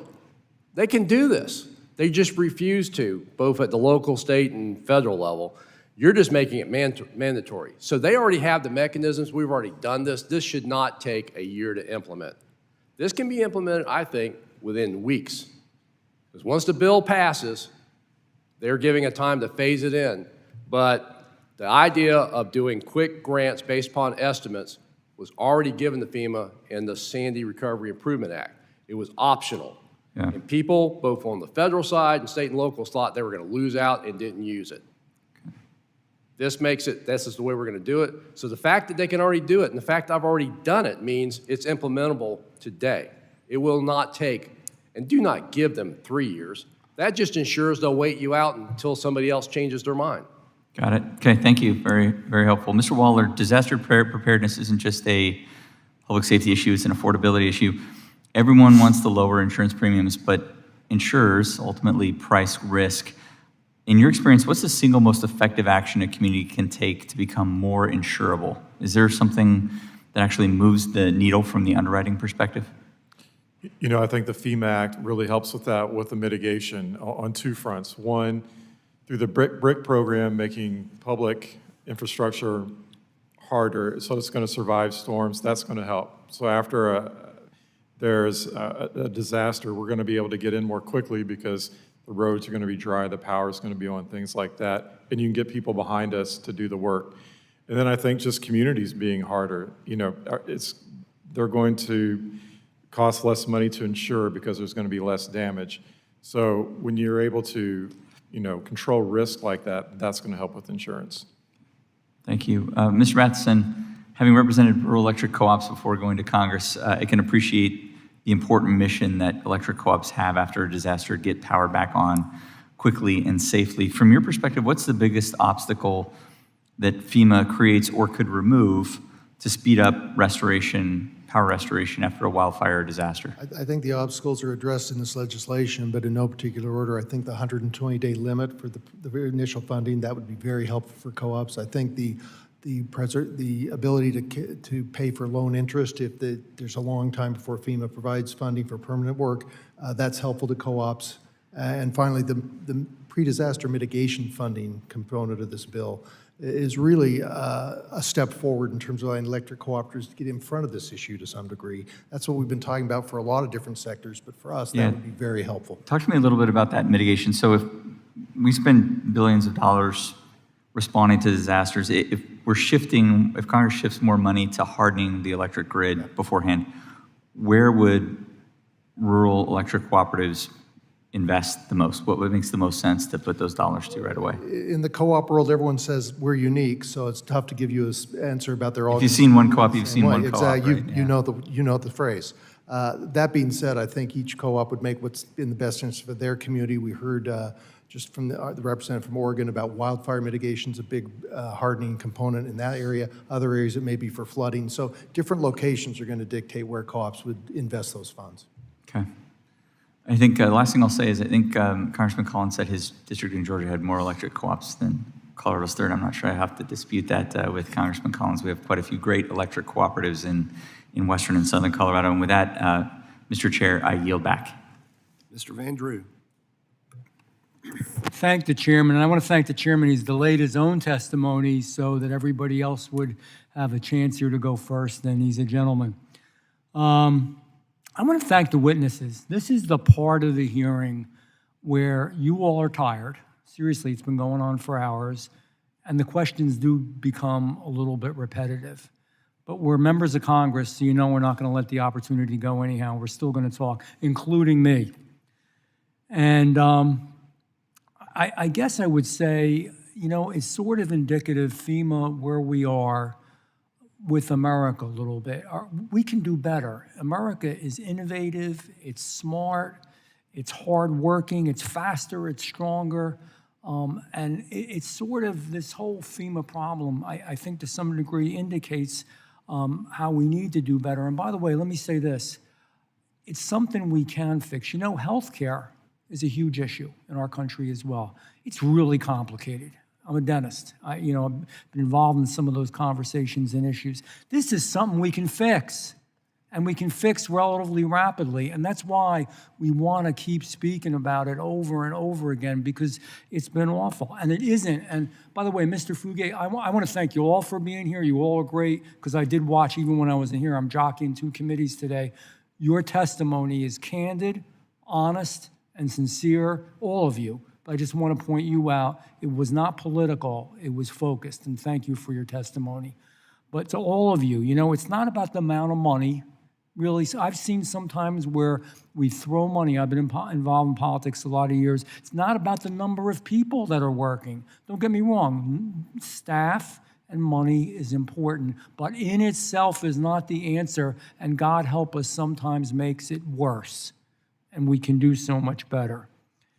I'm at the Jersey Shore. I'm in South Jersey, for those of you who are familiar with it. We get whipped pretty good.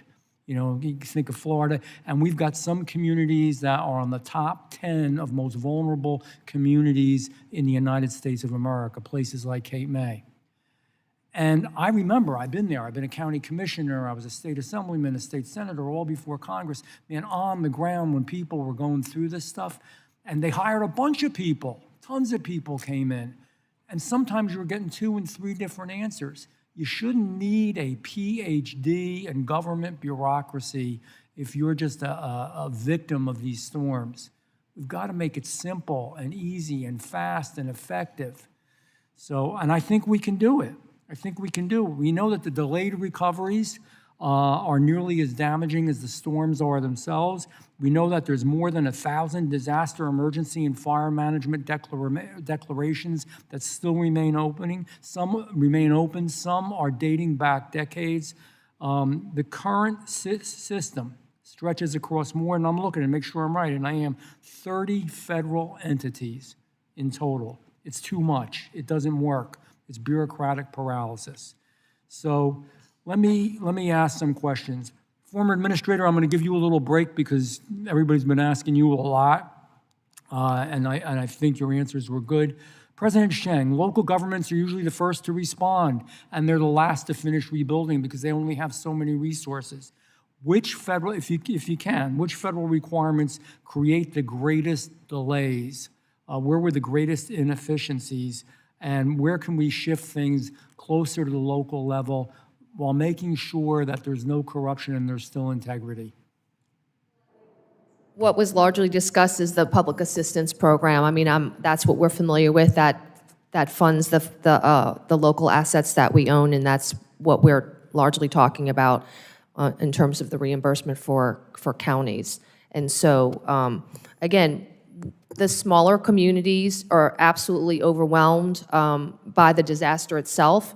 And then, as I mentioned, there's a financial disaster behind the scenes that they have to cough up a lot of expenses across the community. They might have limited borrowing capacity to do that. And so the upfront money that we could get from FEMA would be just critical. And we're talking about the cost, but we need to look at the cost of how long it takes for a community to get back on its feet. The longer it takes and the slower the recovery that we get back, that the longer a business takes to open, we lose our revenue. That is our source. That is our fuel for local government. We lose revenue, our sales tax base. I can just interject there. You're so right. I mean, I remember Superstorm Sandy and other storms. Jersey Shore has gotten hit a lot. Businesses just never came back, some of them. They got killed. Yes. And we could have done better. So I thank you. Yes. Thank you for your answer. I know it. Real quickly, Mr., I don't want to say your name right, Chadovitz. Did pretty good? Okay. Besides the incredible reforms that are in this bill, and damn it, we should do this thing if we really want to make a difference. We don't talk about it enough almost in America. We get so tied up in the political stuff. But anyhow, anything else besides what's in the bill do you think could really be helpful? Well, we've talked a lot about the incentives and the sliding scale and how that's going to help states. There's been mention by Mr. Kelly of a bill to provide tax incentives from the federal level for households and businesses to help harden, and I think that's one thing that certainly the Chamber has been supporting. It's a good idea. Thank you all. Mr. Chairman, I yield back. Mr. Bresnahan.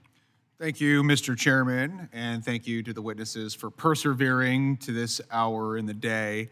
But this subject's quite important to me. Northeastern Pennsylvania is certainly no stranger to natural disasters, especially from flooding. From last year's flash floods in Honesdale to Hurricane Agnes in 1972 and Tropical Storm Lee in 2011, these storms devastated our entire region. In the Wyoming Valley especially, the question isn't when the next flood, if the next flood comes, it's most certainly when is the next flood going to hit. And once you smell flood mud, it's a sensation that you will never forget. So that's why it is so important that the committee passed the FEMA Act, which includes my bipartisan bill, the SMART Act, which directs FEMA to figure out whether its mitigation dollars are actually working. Vital programs like the BRIC program need to be focused on actual mitigation so communities in northeastern Pennsylvania can get to work rebuilding and reinforcing their levees. I don't remember 1972 Hurricane Agnes, but I certainly remember the photographs of the devastation. And in 2011, we saw something similar, and it was truly devastating, where entire communities, property tax bases were completely eroded. And I've heard from several communities that we have put in the timeline to work to meet every federal standard, and they still get stuck behind an outdated flood map that doesn't reflect any of it. So my first question, Mr. Waller, does completed mitigation work undertaken by communities, does that traditionally translate into lower NFIP premiums for homeowners in that area? And if so, how long does that process normally take to see the actual rebates or the savings? I don't know the actual time that there usually is between seeing the mitigation and the change in premiums. But I can tell you that the market is healthy and it's competitive, and when you have a healthy competitive market, you're going to see, as soon as someone sees the experience and they show that in their rates, then I think there's pressure on the industry to follow suit. I think it's after those investments are made, we need to make sure that those investments are actually paying off and generating an ROI, because it's certainly leading our communities and political subdivisions and creating apprehension, because they obviously want to do right by their constituents and their friends and their neighbors, but ultimately they want to actually see that ROI and having those premium dollars reduced. Something that we also have seen, because of the geographic location, some of the property owners are grandfathered in from escalation of those premiums, but if they were to ever transition that property to a family member or sell it, the next buyer certainly isn't given that same stature of increased protection. So we've seen property values of $300,000 homes now, because they're inside of a flood map that's already been rectified or it's been corrected. It doesn't flood there anymore. The proper mechanisms have been deployed, but they're still inside of that zone, and those families are having a hard time selling that property because of the proposed increase. So I'm going to ask Administrator Fugate, if we want FEMA to be more proactive than reactive, would treating flood map reassessments with the same urgency incentivize communities to make these investments in the first place? And I think all of these questions tie together, because we want to get to the root cause of allowing the communities to make the necessary investments, but how do we incentivize these communities to be proactive instead of reactive? Just fixing the flood zones isn't the answer. And here's a problem. Just because I'm not in a zone A where I have to do mandatory purchase, it doesn't mean I won't flood. And too often the people drop flood insurance and become an uninsured loss. Flooding is growing faster than any other hazard, including wildfires. It's more costly than any other hazard, including wildfires. And it's occurring in areas that are not in the high hazard risk area. Those maps are insurance maps. They're not flood prediction maps. But I do agree that if a community can go in there and do the mitigation and move that out of a flood zone, It isn't an indication they don't need to buy flood insurance, but it does reduce the cost, and that should happen relatively quick. However, remember, flood maps have to be processed, passed, and adopted by ordinance by that jurisdiction. And there's often disagreements on how much should come in or come out, and I've been on the other end of that. But yes, if we are able to do mitigation, we can take people out of the high-risk area, not negate they need flood insurance, but lower that cost and reflect that in the maps, which are adopted by ordinance and then are enforced by ordinance. Yes, we should be able to move that faster. I appreciate that. And in closing, I just want to recognize our National Line Worker Appreciation Day. And as a former electrical contractor myself, I've seen their work up close, the hours, the conditions, the risk it takes to get power back on so families and businesses can start to recover. Sometimes they don't get the credit they deserve, and nearly not as often as I would like to see. So I want to say thank you, and with that, I yield. Gentleman yields back. I want to thank each of our panelists for being here today. Pretty much all of my questions have already been asked and answered from all kinds of various perspectives throughout the course of the hearing here, so no more questions from me. But I do want to thank you. This has been, I think, a really great and exhaustive hearing with a lot of really good information shared, and so greatly appreciate that. The committee now stands adjourned.